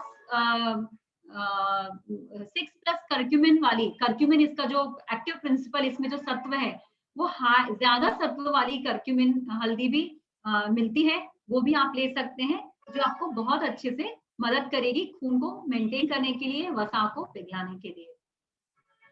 गार्लिक यानी कि लहसुन, ये भी बताया था सर गोविंद सर ने कि आपको दो कली कम से कम चबा के खाना खाते समय करना है। इसकी एक और चीज, इसमें जो एलिसिन नाम का जो एक्टिव प्रिंसिपल है, ये बहुत ही टेम्पररी होता है, मतलब फ्रेश ही आपको खानी है। कई लोग बोलते हैं कि हम लोग उसका पेस्ट बना के रख देते हैं फिर इस्तेमाल करते हैं, तो ऐसा मत करिए। आप इसकी फ्रेश चटनी बना सकते हैं। सूखे नारियल, अलसी, लहसुन, ये सबको मिलाकर आप इसकी फ्रेश चटनी कांच के बोतल में भर के 3-4 दिन की आप बनाकर रख सकते हैं। 1-2 चम्मच आप खा सकते हैं, इससे बहुत अच्छा होगा। लहसुन में जो पेनिट्रेशन पावर है ये बहुत ज्यादा है, इसमें जो भेदन शक्ति है वो बहुत ज्यादा अच्छी है। तो यह हमारे टिश्यूज में जो है वो डीप में जा कर ये वहां पर पूरा जो भी प्लाक जो धमनियों में जमता है, वह उसको हेल्प करती है पिघलाने में। यहाँ पर बनाना मैं बोलूंगी कि हम रोज खाएं, हार्ट पेशेंट्स और बाकी लोग भी। आप कहेंगे कि बनाना ठीक नहीं मिलते हैं, तो हम कोशिश करेंगे कि कच्चे बनाना लाए और हम पकाएं, या फिर हम इस तरह के, अभी तो बहुत जगह पर ऑर्गेनिक केले और इस तरह के केले मिल रहे हैं जो नेचुरल तौर पे पकाए जाते हैं। तो हम जब डिमांड क्रिएट करेंगे तो मार्केट में डिमांड आएगी। जैसे भी हम देख रहे हैं कि कच्ची घानी बिल्कुल ही, वो जो था कच्ची घानी वाला सिस्टम वो बिल्कुल लुप्त हो चुका था, सिर्फ रिफाइंड तेल पर ही थे हम लोग, लेकिन फिर से बहुत कच्ची घानियां खुल गई है। तो जब हम कंज्यूमर डिमांड करता है तो वो चीज ज्यादा आने लगती है मार्केट में। पोटेशियम के लिए हम और क्या खा सकते हैं? पोटेशियम के लिए हम खा सकते हैं संतरा, जर्दालू, खजूर, मनुका, पालक, सिजी हुई, आलू, रतालू, शकरकंद अभी बहुत मिल रहे हैं। लाल वाले शकरकंद और ज्यादा ही पौष्टिक है। मटर, ककड़ी, गीला नारियल। तो इस तरह से पोटेशियम के लिए हम ध्यान देंगे। अब मैं बीच में पोटेशियम की बात क्यों कर रही हूँ, आप लोग सोचेंगे, मैं इसकी बात आपको बाद में बताती हूँ। आंवला और फुटाना, ये अभी मेरे बहुत ये आपको बिल्कुल मतलब फेवरेट लिस्ट में है। आंवला बिल्कुल आज के बाद जो जिसको भी बीपी है, बिल्कुल सब लोग ध्यान रखें कि आंवला आपको तुरंत शुरू करना है। कृपया करके आंवले की कैंडी, आंवले का मुरब्बा आपको नहीं लेना है। आंवले का पाउडर सबसे सरल विधि, आंवले का जूस सबसे सरल।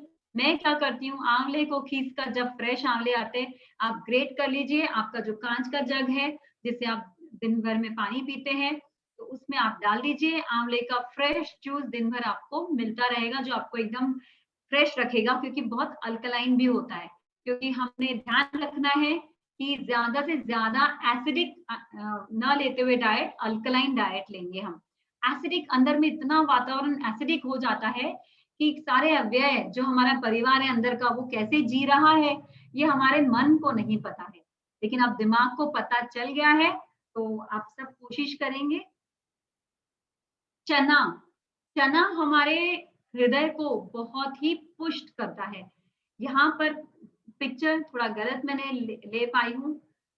जो फुटाना है, मेरा मतलब है फुटाने से, तो आप डेली आधा कटोरी फुटाना जरूर खाएंगे। उसके साथ 1-2 पेंट खजूर खाइए शाम के समय। आपको बिल्कुल भी कोई चूड़ा, मठरी, सेव, भुजिया खाने की बिल्कुल भी आवश्यकता दरकार नहीं पड़ेगी। आपको यही लेना है, चना, आधा कटोरी चना। जो आपको, आप सब जानते हो कि घोड़ा भी चना खाता है। वैसे तो पता नहीं रहता है हमें, लेकिन हम शादी ब्याह में देखते हैं कि घोड़ी तभी मानती है जब उसको चना खिलाया जाता है ना? नहीं तो वो मानती नहीं है, खुश नहीं होती है। तो भाई क्यों? क्योंकि उससे मांसपेशियां जो एकदम मस्कुलर रहता है, सारी रहती हैं, वो बहुत अच्छी से पुष्ट हो जाती है। हमारे हार्ट को भी चना चाहिए। स्वीट पोटैटो मतलब कि रतालू, इसको भी आप बॉईल कर सकते हैं। हल्का सा आप घी लगाकर इसे सेक सकते हैं ओवन में, आप भट्टी में सेक सकते हैं। जैसे भी आपको इसकी विधि आपको पता करिए और आप इसको बना सकते हैं। इसमें बहुत सारा vitamin C, one of the 10 super foods of world, इसमें शकरकंद की जगह है। ठीक है। अब स्मूदी, ये एक बहुत अच्छा नायाब तरीका है। नो डाउट ये मॉडर्न टाइम की देन है, पर स्मूदीज एक वंडरफुल एक रेसिपी है। अपने अपने अंदर बहुत सारा फाइबर और बहुत सारा एंटीऑक्सीडेंट्स डालने के लिए। तो आप बहुत अलग अलग तरह की स्मूदीज की रेसिपीज आपको मिल जाएगी। ग्रीन स्मूदी तो आप खा ले ही सकते हैं रोज। मैंने बताया कि हार्ट के लिए ग्रीन कलर बहुत अच्छा होता है। अब क्या खाना हानिकारक है? पूजा जी, क्या मैं कंटिन्यू रख सकती हूँ? बस हो गया है, 2-3 स्लाइड्स हैं। Is it okay if I continue for 5 minutes? जी जी दीदी, हाँ हाँ करेंगे ना। क्या ओके। खाना हानिकारक है? हाँ हमें देखना है कि क्या खाना है, अब क्या नहीं खाना है। क्योंकि कहते हैं ना कि अगर हम किसी का कुछ कम से कम भला ना कर सके, लेकिन किसी का बुरा नहीं करना चाहिए।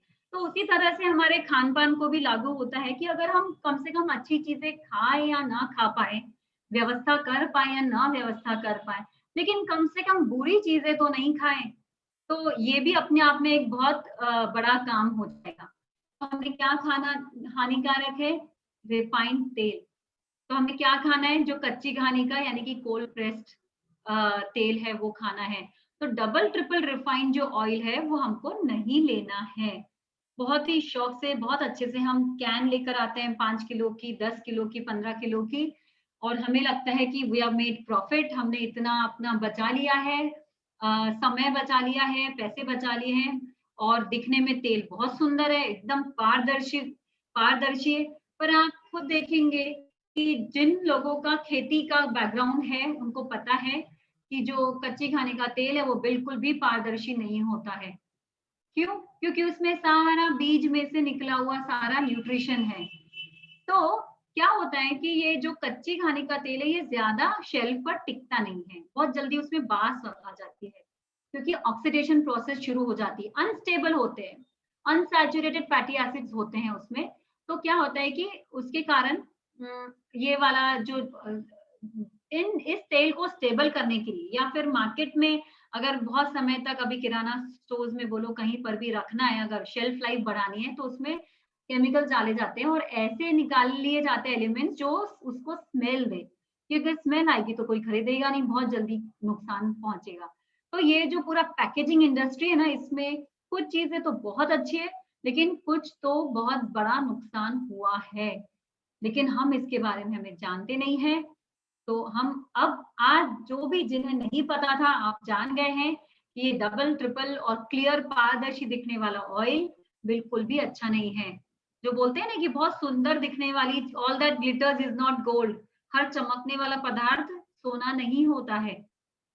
तो इस तरह से हमें लगता है कि अरे चावल एकदम सफेद सफेद दिख रहे हैं बहुत अच्छे हैं, शक्कर एकदम सफेद सफेद है तो बहुत अच्छी है, तो ऐसा बिल्कुल नहीं है।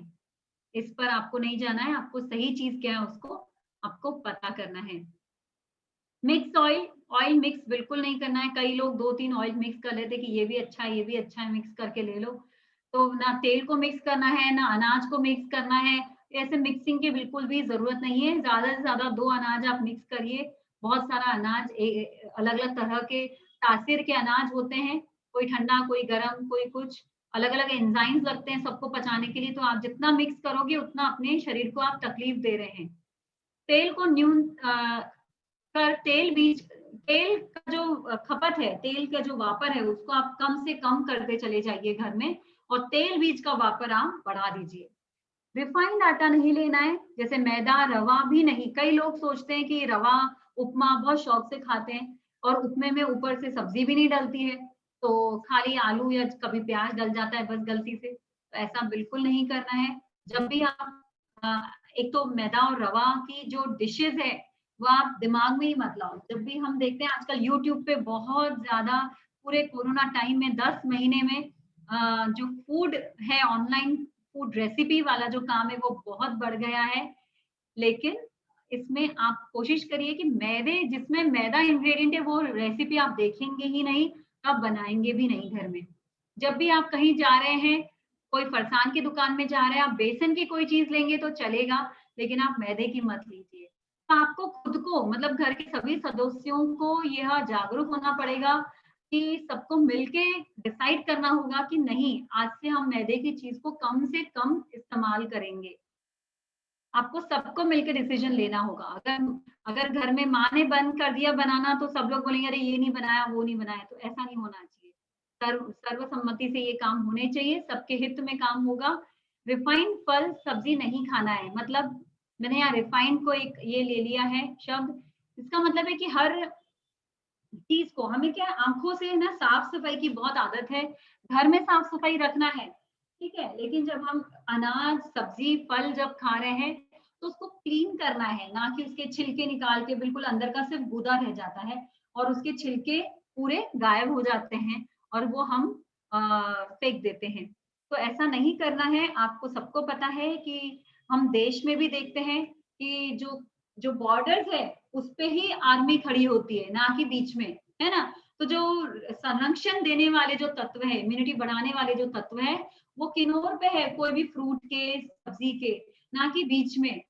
अनाज का भी वही है, अगर गेहूं का बाहर का कोटिंग निकल जाए, बीच का सफेद भाग है उससे मैदा बन जाता है, तो आपको जो अनाज, जितनी अनाज है उसको जो आउटर कवरिंग है उसमें पूरा बी कॉम्प्लेक्स भरा पड़ा है, और आप बी कॉम्प्लेक्स उठा के फेंक देंगे। और अगर आप इस तरह से रिफाइंड चीजें खाएंगे तो मुंह में छाले, पेट में छाले और पता नहीं कितनी तकलीफें होने लगेगी। तो आपको बाहरी आवरण जो है चीजों का, वो कोशिश करना है कि उसे आप बरकरार रखें और उसको वैसे ही उपयोग में लाएं जहां पॉसिबल है वहां। ये बेकरी के जो प्रोडक्ट्स है ये बहुत बेकार है। पाश्चात्य संस्कृति की सबसे हानिकारक देन है बेकरी। इसको हमको रिप्लेस करना है, इसकी जगह हमने क्या देना है, भट्टी। तो बेकरी की जगह भट्टी के प्रोडक्ट्स जो है हमें खाना है, अपने उपयोग में लाना है। जो काला है वो खाली एक ही दिन बनता है ना? गोपाल काला गोड़ झाला, ऐसा नहीं करना है। आप काला भी बार-बार बना के खा सकते हैं, बहुत अच्छी चीज़ है। ढाई फुटाना मुरमुरा की भेल खा सकते हैं। खा सकते हैं शाम के समय फ्रेश ग्रीन चटनी के साथ में। तो लाई फुटाना मुरमुरा ये जो भट्टी में जो बनाते हैं हम देसी स्टाइल में, यही सबसे अच्छी चीज है हमारे लिए। और नमक, अब मैं थोड़ा सा हाई बीपी का 2 मिनट में कवर करूंगी। नमक अपने आप में 1 घंटा बोल सके ऐसा टॉपिक है। तो लेकिन हाई बीपी की बातें और हम नमक की बात ना करें तो गलत होगा। नमक अगर हम बात करें तो बहुत ही कम नमक हमें लेना चाहिए। ये आप सब जानते हैं, मैं जानती हूँ कि आपको सबको बताया गया है कि नमक नहीं कम से कम लेना है, पापड़ अचार नहीं खाना है, तली हुई चीजें तेल वाले पदार्थ नहीं लेना है। आपको ये 2 लाइन आपको पता है, लेकिन अब आपको पूरा सब कुछ पता चला है। तो आपको बिल्कुल जागरूक रहिए, सारी चीजों को अपने शरीर में लाना है, क्योंकि कोलेस्ट्रॉल, अच्छा कोलेस्ट्रॉल बहुत जरूरी है अपनी बॉडी के लिए। वैसे ही अच्छे फैट्स भी जरूरी है हमारे बॉडी के लिए। तो नमक जो है वो बेकरी प्रोडक्ट्स में बहुत ज्यादा होता है। हर बेकरी प्रोडक्ट में, चाहे वो मीठा बिस्किट ही क्यों ना हो, उसमें होता है। कई डाइट प्लान में मैं देखती हूँ कि बिल्कुल मारी बिस्किट को एकदम इतना अच्छा, जैसे कोई बिल्कुल बहुत ही अच्छी चीज है इस तरह से बताया जाता है। Please no to biscuits. बिल्कुल भी मारी बिस्किट के बहुत सारे पर्याय हैं। हम लोग घर की बनी हुई कोई भी चीजें खा सकते हैं, कुछ भी नहीं तो बासी रोटी भी हम खा सकते हैं अगर आपको खाना है तो आपको बेकरी प्रोडक्ट्स बिल्कुल नहीं लेने हैं। हार्ट पेशेंट्स को व्हाइट ब्रेड बिल्कुल नहीं। अभी भी कई घरों में, मतलब 80% घरों में अभी भी व्हाइट ब्रेड आती है, आटा ब्रेड नहीं आती है।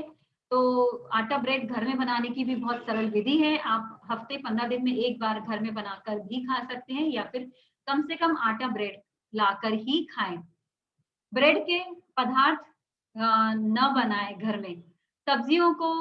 सब्जियों को नैसर्गिक रूप से जो उगी हुई सब्जियां हैं वही, उसमें भी सॉरी सब्जियों में भी नमक होता है। जैसे पालक आपने देखा होगा कि जितनी हरी पत्तेदार सब्जियां उनमें सोडियम होता है। जब आप बनाते हैं तो दूसरी सब्जियों की अपेक्षा उनमें कम नमक लगता है, क्योंकि उनमें ऑलरेडी नमक तत्व है। फिर रोस्टेड ड्राई फ्रूट्स हम लोग बाजार से लाते हैं, उसमें नमक लगा होता है, हमें अवॉइड करना है। पिस्ता में नमक होता है, खरबूरे में नमक होता है, जो बाहर से हम नमकीन मूंगफली लाते हैं। बटर जो आता है बाहर से उसमें नमक होता है, पॉपकॉर्न में नमक होता है। तो ये सारी चीजें जिसमें हम सोच भी नहीं सकते इनमें भी नमक छुपा हुआ है, तो आपको बिल्कुल अवॉइड करना है। इनको बिल्कुल ही बहुत ही बड़ी ना है। आप लोग ऐसा बिल्कुल भी ये इस तरह के नमकीन लेना है, सीखी हुई फली आप ले सकते हैं। नमक की बात करें तो स्पेशली सोडियम 1500 मिलीग्राम से लेके 2500 मिलीग्राम की। इनफैक्ट 1500 मिलीग्राम ही डाइट करके specially dietary approach for hypertension के लिए जो बताया जाता है डाइट, उसमें तो बिल्कुल ही अलाउड नहीं है। बिल्कुल आधा पौन चम्मच दिन भर में नमक अलाउड है, 1500 मिलीग्राम। नमक पानी को कोशिकाओं और खून में होल्ड करके रखता है। नमक क्या करता है, बाहर भी देखते हैं, अगर मॉइस्चर रहा कभी, नमक क्या करता है, गीला हो जाता है, बहुत जल्दी मॉइस्चर को पकड़ता है। तो अपने शरीर में अगर हम इतना नमकीन खाना दिन भर खाएंगे या ऊपर से नमक ऐड करेंगे, तो कितना शरीर में पानी कितना होल्ड करके रह जाएगा, आप सोचिए। और किडनी पे कितना प्रेशर आएगा, पूरा टाइम किडनी पे बहुत प्रेशर होता है कि वो ज्यादा से ज्यादा यूरिन बनाए। तो इसलिए नमक को बिल्कुल भी, और हाँ, ऐसा करने से स्वेलिंग भी होने लगती है, कई लोग को पैर में हाथों में स्वेलिंग होने लगती है। ये बाहरी जो हमको आंखों से दिख रहा है, शरीर के अंदर में कितनी स्वेलिंग, और उतने स्वेलिंग में सारे अवयवों को कितने मुश्किल से काम करना पड़ रहा होगा। अब ऐसा बिल्कुल नहीं होने। सेंधा नमक का उपयोग कर सकते हैं, करना चाहिए, क्योंकि उसमें सोडियम की मात्रा थोड़ी कम हो जाती है। हिमालयन सॉल्ट, सोडियम और सेंधा सॉल्ट अलग अलग होता है। हिमालयन सॉल्ट, सेंधा नमक और काला नमक अलग अलग होता है। 6 तरह के नमक होते हैं। कच्ची खार नमक भी होता है। तो आप अलग तरह से नमक मतलब सेंधा नमक आप उपयोग में ले सकते हैं। आयुर्वेद के हिसाब से सबसे उत्तम नमक है, लेकिन नमक तो नमक है, आपको कम ही खाना है। सेल के भीतर बाहर सोडियम पोटेशियम का आवागमन चलते रहता है, तो यह कम बिगड़ जाता है। सेल का पूरा काम जो है, जो लिक्विड जो है सेल के अंदर अपने बॉडी के और सेल के बाहर, ये सारा डिपेंड करता है आयन जो है सोडियम और पोटेशियम, ये अंदर बाहर करते रहते हैं पूरा समय। तो अगर सोडियम ज्यादा हो जाएगा, पोटेशियम अगर कम रहेगा, जो कि बहुत सारी पौष्टिक चीजों में उपलब्ध होता है पोटेशियम, तो हमारा सोडियम वो जो उन दोनों का बैलेंस है वो बिगड़ जाएगा और सारी गड़बड़ हो जाएगी। और ये एक दिन करने से अगर इतनी गड़बड़ होती है, तो आप इतने सालों से ये चीजें कर रहे हैं, तो कितनी तकलीफ हो रही है आपके शरीर को। तो आलू, केला, शकरकंद हमने पहले भी देखा, पोटेशियम बहुत सारी चीजें हैं। अब पापड़ अचार की बात है, प्रायः लोगों का प्रश्न होता है कि पापड़ अचार खाना पूरी तरह से बंद कर देगा, और वैसे भी डॉक्टर्स लोग के बताने के बाद कोई भी घर ऐसा नहीं है जहां पर यह बंद हो चुका है, बहुत ही कम बिरले ही लोग हैं।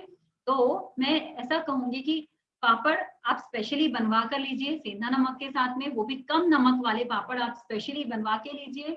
दूसरा, अचार जो है उसको, जो आप साल भर वाला अचार है जिसमें बहुत नमक डालना होता है एज ए प्रिजर्वेटिव, उसको आप फ्रेश अचार बनवाइए, घर में आप फ्रेश अचार बनाइए। और बहुत अच्छी मिक्स वेजिटेबल, मतलब मिक्स वेज अचार बना सकते हैं आप, गाजर, मूली का, पत्ता गोभी का भी अचार बनता है, और हल्दी का अचार बनता है, आंवले का अचार बनता है। तो फ्रेश बनाइए, मतलब 15 दिन के अंदर आपका खत्म हो जाएगा। उसमें नमक न के बराबर आप डालेंगे, और दाना, मेथी, जीरा, इतनी अच्छी चीजें अगर जाएगी, तो आप वही अचार खाइए, उससे आप उस अचार को और खाने पीने में ध्यान आ जाएगी। इस तरह का खाने बने हम डाल सकते हैं, ताजा ताजा अचार कोई भी चीज का हम बना सकते हैं, कोई भी चीज का। ये डैश डाइट है बताई जाती है। यहीं पर मैं अपने प्रेजेंटेशन विराम दूं। Thank you so much.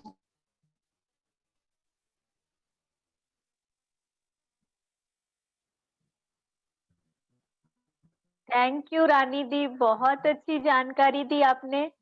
दी कुछ क्वेश्चंस है एवरीवन इसमें। हाँ हेलो।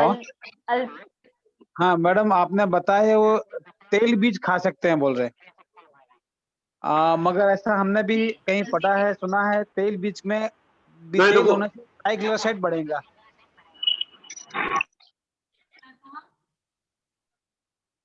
तो ये क्या खाना चाहिए कि नहीं खाना चाहिए? कौन सा? अलसी के बीज? तेल बीज आप बोले ना, कोई भी तरह की बीज खाना, तो उसमें तेल होता है, तेल तो ट्राइग्लिसराइड बढ़ेगा ना। हाँ, तो मैंने जब तेल बीज की बात कही तब मैंने यह कहा कि तेल की मात्रा जो है आप खाने में कम करिए। आप यह देखिए कि आपके महीने में कितना लीटर तेल आता है। सबसे पहले आपको शुरुआत करनी है कल से ही। आप घर में पूछिए, आप सब लोग घर में गौर करिए कितना तेल लेते हैं। तेल कम करना है, तेल बीज लेना है। तेल बीज क्यों लेना है? उसमें zinc, selenium, magnesium, protein, omega 3 और 6 फैटी एसिड, जो आपके ब्रेन के लिए, इतने सारे पोषक तत्व आपको तेल बीज से मिलेंगे। कहाँ से मिलेंगे नहीं तो आपको तेल बीज खाना ही है, बिल्कुल कंपलसरीली। जैसे बादाम भी है, चारोली है, आपको खाना है। लेकिन आपको तेल, जो रिफाइंड तेल है, बिल्कुल उसको आप कम से कम कर दीजिए, बिल्कुल कम। थाली में अगर तेल दिख रहा है, आप हार्ट पेशेंट हो, आप कौन सी रिस्क लेना चाहते हो? बिल्कुल सही क्या बात। तो रिस्क इसमें लेना है? आप कौन से घड़ी का इंतजार कर रहे हो? आपको तेल बीज लेना है और जरूर लेना है। ठीक है मैम। आपको नींबू साथ में लेना है।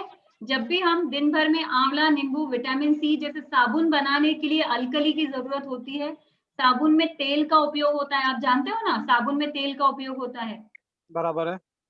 और अल्कली भी डाली जाती है। और साबुन क्या काम करता है? सफाई का काम करता है ना।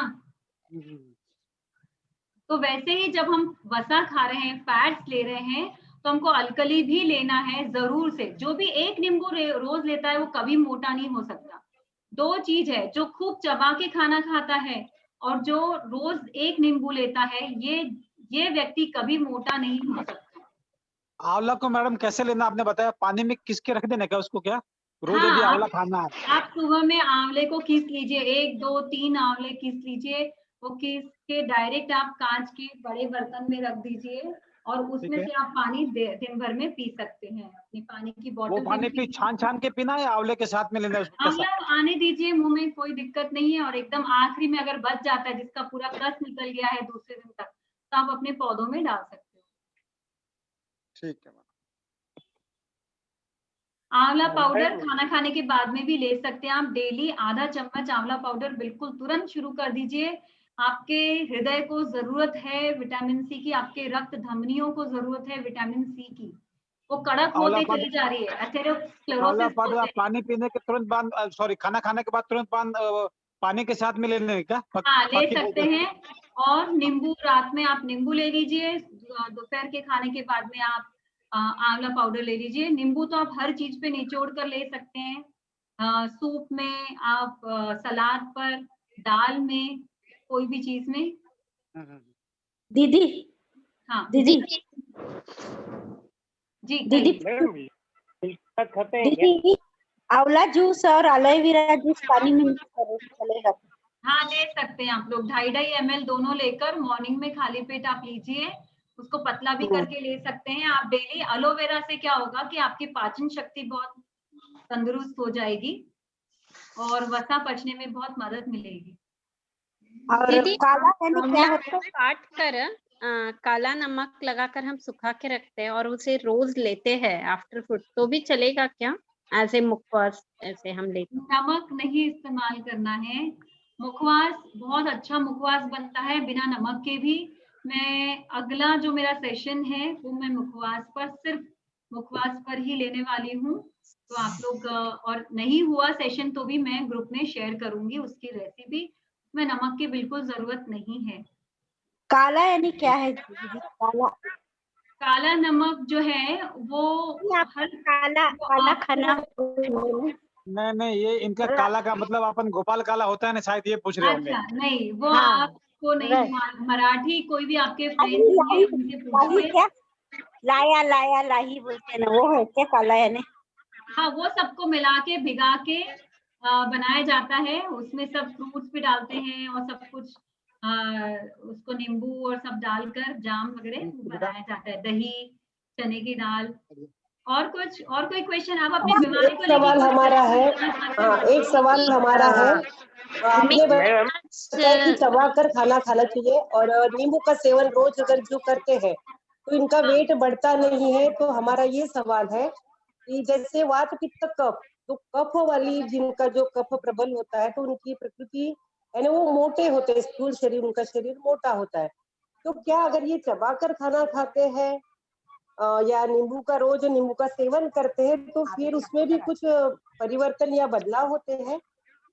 होगा, बिल्कुल होगा। आप देखिए, ओवर ईटिंग करते हैं हम लोग, ज्यादातर हम क्या करते हैं, ओवर ईटिंग करते हैं और चबा के नहीं खाते। अभी आप मुझे ये बताइए कि अगर एक बच्चा है, कक्षा में बैठा है, टीचर पढ़ा रही है और वो अगर चबा के नहीं खा रहा है, मतलब कि समझ के अगर पढ़ाई नहीं कर रहा है, तो वो कहाँ जाएंगे वो कंसेप्ट? वो पूरा उसको मार्क्स कितने मिलेंगे? कुछ भी नहीं। उसी तरह से अगर हम थोड़ा चबा के खाना नहीं खाते हैं तो वो क्या होता है, पेट में जाके डंप हो जाता है। अभी शरीर में खाना तो आ चुका है, शरीर क्या करेगा, उसको और उठा के डंप कर देगा, यानी कि पूरे फैट्स बना के बढ़िया से हमारे बॉडी में जमा होते जाएंगे। तो इसलिए हमें खाना बिल्कुल चबा के खाना है। क्या करना? किडनी के लिए? जी जी। किडनी अभी नहीं, हार्ट से जुड़ के आप इतने बड़े सेशन में आपको कोई प्रश्न नहीं है। दीदी किडनी का एक कैंप होने वाला है, अभी हम मेरा लोग 1 प्रश्न फरवरी है से कैंप लेने वाले हैं। दीदी, मिक्स अनाज आपने कहा था, तो हम खिचड़ी में भी मिक्स होता है और जब दलिया बनाते हैं उसमें भी हम कितने अनाज गेहूं मिक्स की करते हैं बाट आप? डालते हैं। खिचड़ी में कितने अनाज मिक्स करते हैं? 2 अनाज मिक्स करते हैं। मतलब मैंने प्रेजेंटेशन में कहा कि आपको 2 से ज्यादा अनाज नहीं मिक्स करना है। और दलिया में दीदी, दलिया में हम लोग दाल, चावल और गेहूं की बाट भी मिलाते हैं, तो क्या वो सही है? और बहुत सारे वेजिटेबल्स भी डालते हैं, चलेगा क्या? नहीं, वेजिटेबल्स तो बिल्कुल सही है, लेकिन आप देखेंगे कि एक अनाज का उपवास होता है। कई बार अपने शास्त्रों में, अपने त्योहारों पे एक अनाज का उपवास होता है, एक धान अनाज, एक धान ही खाते हैं। तो वो इसीलिए होता है क्योंकि हम अपने पाचन को ज्यादा जोर नहीं देना चाहते, क्योंकि हम ऑलरेडी उपवास करके हमारी एनर्जी कम है, और पता है क्या, एक बार का खाना पचाने के लिए 550 कैलोरीज शरीर को स्पेंड करनी पड़ती है, खर्च करनी पड़ती है वो खाना पचाने के लिए। दीदी थालपीठ में बहुत मल्टीग्रेन आटा की जो कंसेप्ट चल रहा है वो फिर कैसा है मैडम? मल्टीग्रेन जो चल रहा है, क्या मल्टीग्रेन आटा खाना चाहिए, मल्टीग्रेन आटे की रोटी खाना चाहिए, फिर ये? हाँ, तो वो कैसा है ना कि कोई चीज ध्यान में आ गई या ऐसा लगा कि चलो फाइबर हो जाएगा, सारे अनाज जाएंगे, जो सब अच्छी चीजें वो सारी एक साथ मिला देते हैं, पर क्या होता है ना कि हमारा उसका व्यू समझ में आ जाना चाहिए कि क्या है करके। हाँ, तो इससे अच्छा है, सबसे अच्छी बात यह है दीदी थालपीठ में मूंग ज्वार रोटेशन में, आप रोटेशन में अनाज खाइए। आप कृपया सुने मुझे थोड़ा 2 मिनट। आप कोई भी अनाज को रोटेशन में खाइए, यानी कि एक हफ्ता आपने एक अनाज खाया, फिर दूसरा हफ्ता आपने दूसरा अनाज खाया, तीसरे हफ्ते दूसरा, हर चीज को रोटेट करना है। जैसे मैंने अगर इतनी चीजें बता दी तो इतना सब कुछ आप एक दिन में तो नहीं खा पाओगे। तो मल्टीग्रेन आटे की रोटी खाना चाहिए कि नहीं खाना चाहिए? मल्टीग्रेन आटे की रोटी खाना चाहिए कि नहीं खाना चाहिए? मैंने तो जवाब आपको दे चुकी हूँ कि मेरे मत से नहीं खाना है आप। ओके, ठीक। मैडम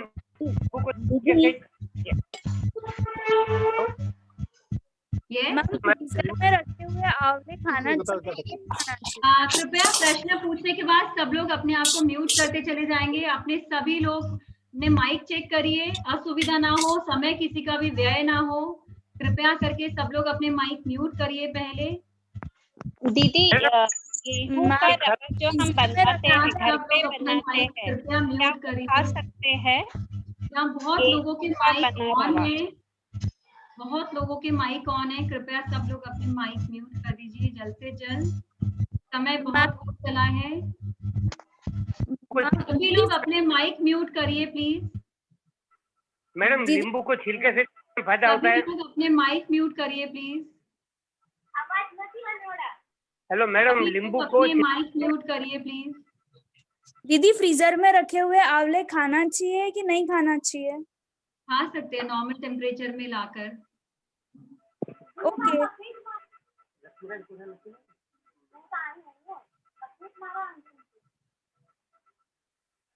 और कोई प्रश्न? मैं आशा करती हूँ कि आप लोग इसमें से जरूर कुछ न कुछ तो शुरू कर ही देंगे। दीदी और अगर आपने क्या क्या शुरू किया है, अगर आप इसकी सूची बनाकर देखते हैं तो मैं ग्रुप में शेयर करूंगी। दीदी ऑयल कौन सा यूज करना चाहिए हार्ट के पेशेंट को, या नॉर्मल भी? कोई भी तेल, कच्ची घानी का तेल। दीदी तेल में कोई प्रॉब्लम नहीं है, तेल में प्रॉब्लम नहीं होता है। तेल रिफाइंड हम यूज करते हैं वो गलत है, तो आपको तेल की मात्रा कम करना है, रिफाइंड तेल नहीं लेना है, कच्ची घानी का लेना है। और उसको भी आपको ज्यादा से ज्यादा तेल बीज खाने हैं, क्योंकि तेल बीज में बहुत सारे पौष्टिक तत्व है जो तेल में नहीं मिल पाते हैं अगर रिफाइंड तेल यूज कर रहे हैं तो। मैम क्वेश्चन है, मेरे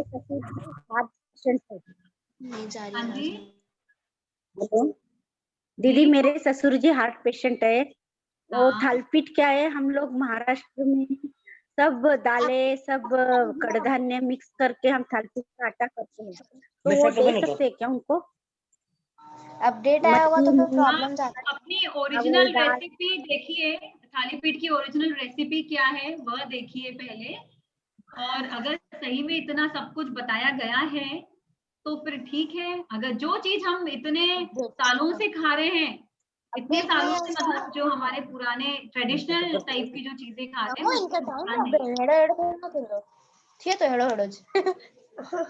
पर ये मीटिंग में यूज नहीं किया है। दीदी बेसन इज गुड और not bad? Definitely it is good. जैसे कोई भी आटा है वैसे वो भी एक आटा है, बहुत अच्छा है। बट आपको वो बेसन से फाइल्स की तकलीफ बहुत लोगों को होती है। मैं बताती हूँ आपको, पर मैं बताऊं तब सब लोग अपना माइक म्यूट रखें, तो मुझे बहुत जोर से नहीं बोलना पड़ेगा। बेसन में या कोई भी अनाज में क्या होता है, देखिए हर अनाज की तासीर अलग अलग होती है। आप अगर कोई भी चीज को जरूरत से ज्यादा, एक प्रमाण से ज्यादा खाएंगे, ज्यादा बार खाएंगे तो नुकसान होगा। या आपके शरीर ऑलरेडी ऐसा एक ग्राउंड बन चुका है कि आप बस थोड़ा सा आप खाएं और एकदम वो जो बीमारी है वो ऊपर उठ जाएगी। तो उस वक्त पहले आपको बीमारी को ठीक करना होगा, फिर आप नॉर्मल रूप में ये सब चीजें खा सकते हैं।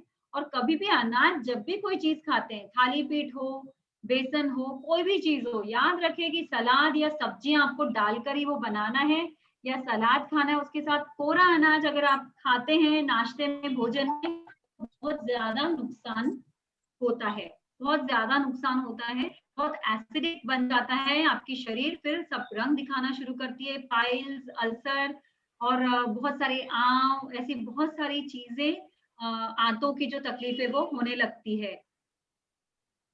और कुछ आप कोई कुछ पूछना चाहेंगे? कौन कौन शुरू करने वाला है डाइट, हार्ट फ्रेंडली डाइट? कौन लोग शुरू करने वाला है आज से? जल्दी से हाथ ऊपर करेंगे, यस टाइप करेंगे अपने चैट बॉक्स में। कौन लोग रेडी हैं? केला खाए चलता है क्या? आप बोले केला खाना, कोई बोलता है सर्दी रहा तो नहीं। देखिए, मैंने हार्ट की बात बताई है आपको, हार्ट के लिए केला बहुत अच्छा है। उसके बाद में आपको आपके शरीर की सुनना है कि आपको केला, कभी भी हम लोग क्या करते हैं ना, कच्चा केला भी खा लेते हैं, बस छिले और खा लिए। आपको बहुत पकाना है उसको, इतना अच्छे से पका के आपको केला खाना है। पका हुआ केला, कोई भी फल जो है बहुत पका हुआ जब रहता है ना, तब वो बहुत ज्यादा गुणकारी हो जाता है। तो आपको पकी हुई चीजें ही खानी है, अध पका नहीं खाना है, फल भी नहीं, कच्चा नहीं खाना है, पका हुआ ही खाना है। कच्चे बेर खाते हैं तो तकलीफ होती है, पके हुए बेर खाएंगे तो किसी को तकलीफ नहीं होती है। जाम भी है, कच्चा जाम खाते हैं तकलीफ होती है, पका हुआ जाम खाएंगे तो बिल्कुल तकलीफ नहीं होती। तो आपको कोई भी फल जो है वो पका हुआ फल खाना है। सेंधा नमक यूज करना है। मैडम मेरे दो सवाल है। Hello hello hello madam. Yes. Hello madam, नींबू को छिलके सहित खाना फायदेमंद है? नींबू को मैंने अपने प्रेजेंटेशन में कहा है कि छिलका ही है जिसमें सबसे ज्यादा ताकत होती है। सिपाहियों में सीआरपीएफ जवान है, उनमें ज्यादा ताकत है या हम में ज्यादा ताकत है? यानी नींबू को छिलके सहित खाने में ज्यादा फायदा है। हेलो, और एक सवाल, अब ये अपना गेहूं का आटा नुकसान करता है, पेट बढ़ा देता है क्या एक्चुअली हमको गेहूं खाने? हाँ, मैं बता रही हूँ। देखिए, कोई भी अनाज जो है ये पूरा साल नहीं उगता है। गेहूं जब आता है तब आप कुछ महीने खाइए, उसके बाद में जो जो अनाज उग के तैयार होके आता है ताजा, वो आप खाइए। हम क्या करते हैं, गेहूं को पूरा साल खाते हैं, दूसरे अनाज को हाथ भी नहीं लगाते। तो ऐसा नहीं करना है। गेहूं को जब वो आता है अक्षय तृतीया के समय, जब वो नया गेहूं आता है तब आप खाइए गेहूं 2-3 महीने। फिर आप राजगीरा, नाचनी खाइए, बाजरी आप उसके बाद खाइए। और गर्मी, मतलब अब जब गर्मी शुरू हो जाएगी तो आप जवारी खाइए। तो जब जो धान तैयार हो जाता है फसल में, वो धान आप बस तोड़िए। जब भी वो मंडी में आ जाता है तब समझ लो कि प्रकृति ने आपको बिल्कुल परोसा है वो अनाज, तो आप बिल्कुल बिना कोई नुकसान के खा सकते हैं। दीदी, गुड़ के बारे में बताइए, हार्ट पेशेंट के लिए गुड़ कहाँ तक फायदेमंद है या नहीं, कितना देना है? नहीं, कोई भी चीज है, चाहे वो कोई भी हो, हार्ट पेशेंट हो, कोई भी हो, हर चीज की एक मात्रा है। कोई भी चीज, हमें बादाम भी जो है हमें दिन भर नहीं खाना है, चाहे कितने भी अच्छे हो। एप्पल भी हमें दिन भर नहीं खाना है, जितना भी अच्छा हो। आंवला भी हमें दिन भर नहीं खाना है। उसी तरह से गुड़ की भी अच्छाइयां हैं, क्योंकि शुगर केन, यानी कि जो ईख है, गन्ना है, वो भी एक तरह का फ्रूट है, एक तरह का नैसर्गिक रस है, तो उसमें बहुत सारे न्यूट्रिशन है। तो गुड़ जब बनाते हैं लोहे की कढ़ाइयों में तो बहुत नैसर्गिक तरह से, बिना केमिकल वाला, तो बहुत पौष्टिक होता है, आप ले सकते हैं। और जो जैसे हम दिन भर में 20 ग्राम के ऊपर हमको बिल्कुल भी नहीं लेना है, कोई भी मीठी चीज 20 ग्राम के ऊपर हमको नहीं लेना है। जैसे हमने 1.5 ग्राम से 2.5 ग्राम नमक की बात करी है, वैसे 20 ग्राम के ऊपर में शक्कर या गुड़ नहीं होना चाहिए। जी, सेंधा नमक दीदी यूज कर लेते हैं, सादे नमक से बेहतर रहेगा ना? सेंधा हाँ, वो नमक बेहतर रहेगा। सेंधा नमक थोड़ा सा सोडियम उसमें थोड़ा कम होता है, और दूसरे उसमें माइक्रो न्यूट्रिएंट्स हमें मिलेंगे, मिनरल्स मिलेंगे, इसलिए सेंधा नमक का उपयोग ज्यादा बेहतर होगा। और कुछ पूछना चाहेंगे आप लोग? मुझे पहले अब मैं आपसे पूछना चाहती हूँ कि आप लोगों में से कितने लोग हैं जो इन सब बातों पर ध्यान देंगे, अपने घर के किचन को संभालेंगे, अपने घर में महीने के किराना जो आ रहा है उस पर ध्यान देंगे, और जो फ्रूट्स जो घर में कितनी बार इस्तेमाल हो रहा है, फल कितनी बार खाए जा रहे हैं दिन भर में, इन सब चीजों पे आपको गौर करना है। तो आपका होमवर्क है, मैंने अपनी बात बता दी है, पर अब जो ball is in your court, अब आपको देखना है कि आपको अपने स्वास्थ्य की जिम्मेदारी खुद उठाना है या अपने घर वालों पे डालना है, डॉक्टर और डाइटिशियंस पे डालना है। तो आप कितने जिम्मेदार व्यक्ति हैं वो हमें समझ में आ जाएगा। कौन कौन है जो शुरू करने वाला है? अरे कोई भी पॉजिटिव आंसर नहीं आया। मैं सभी करने वाले हैं दीदी। Very good. I am with you. I am with all of you. Thank you so much. We are going to be great human beings. हमें सभी को बहुत अच्छे से अच्छे क्वालिटी वाली लाइफ जीना है, तो हम सब बहुत अच्छा आहार विहार आचार विचार फॉलो करने वाले हैं। थैंक यू एकदम। थैंक यू दीदी। दीदी हेलो दीदी। आप जो विभू का नंबर है उसमें अपनी क्वेरी डाल सकते हैं। विभू का नंबर आप सब लोग ने सेव कर लिया होगा, 9168691234। प्लीज ये नंबर आप सेव करिए और इस पर आप अपनी व्हाट्सएप पे डालना वो नंबर, विभू का नंबर व्हाट्सएप पे डालना दीदी। हाँ ठीक है, ग्रुप में डलेगा, ग्रुप में रहेगा नंबर, आप जरूर से नोट करें। दीदी यूट्यूब पे लिंक मिलेगा क्या आपको आज लेक्चर की? क्यों, आपको आज आपने अटेंड किया है ना? नहीं ना, मैंने लेट ज्वाइनिंग किया अभी 10 मिनट पहले। ओके, अभी हम लोग वो जो ये सारे जो वीडियोस हैं वो हम लोग वापस से देने वाले हैं, इसके लिंक्स जो है वो देने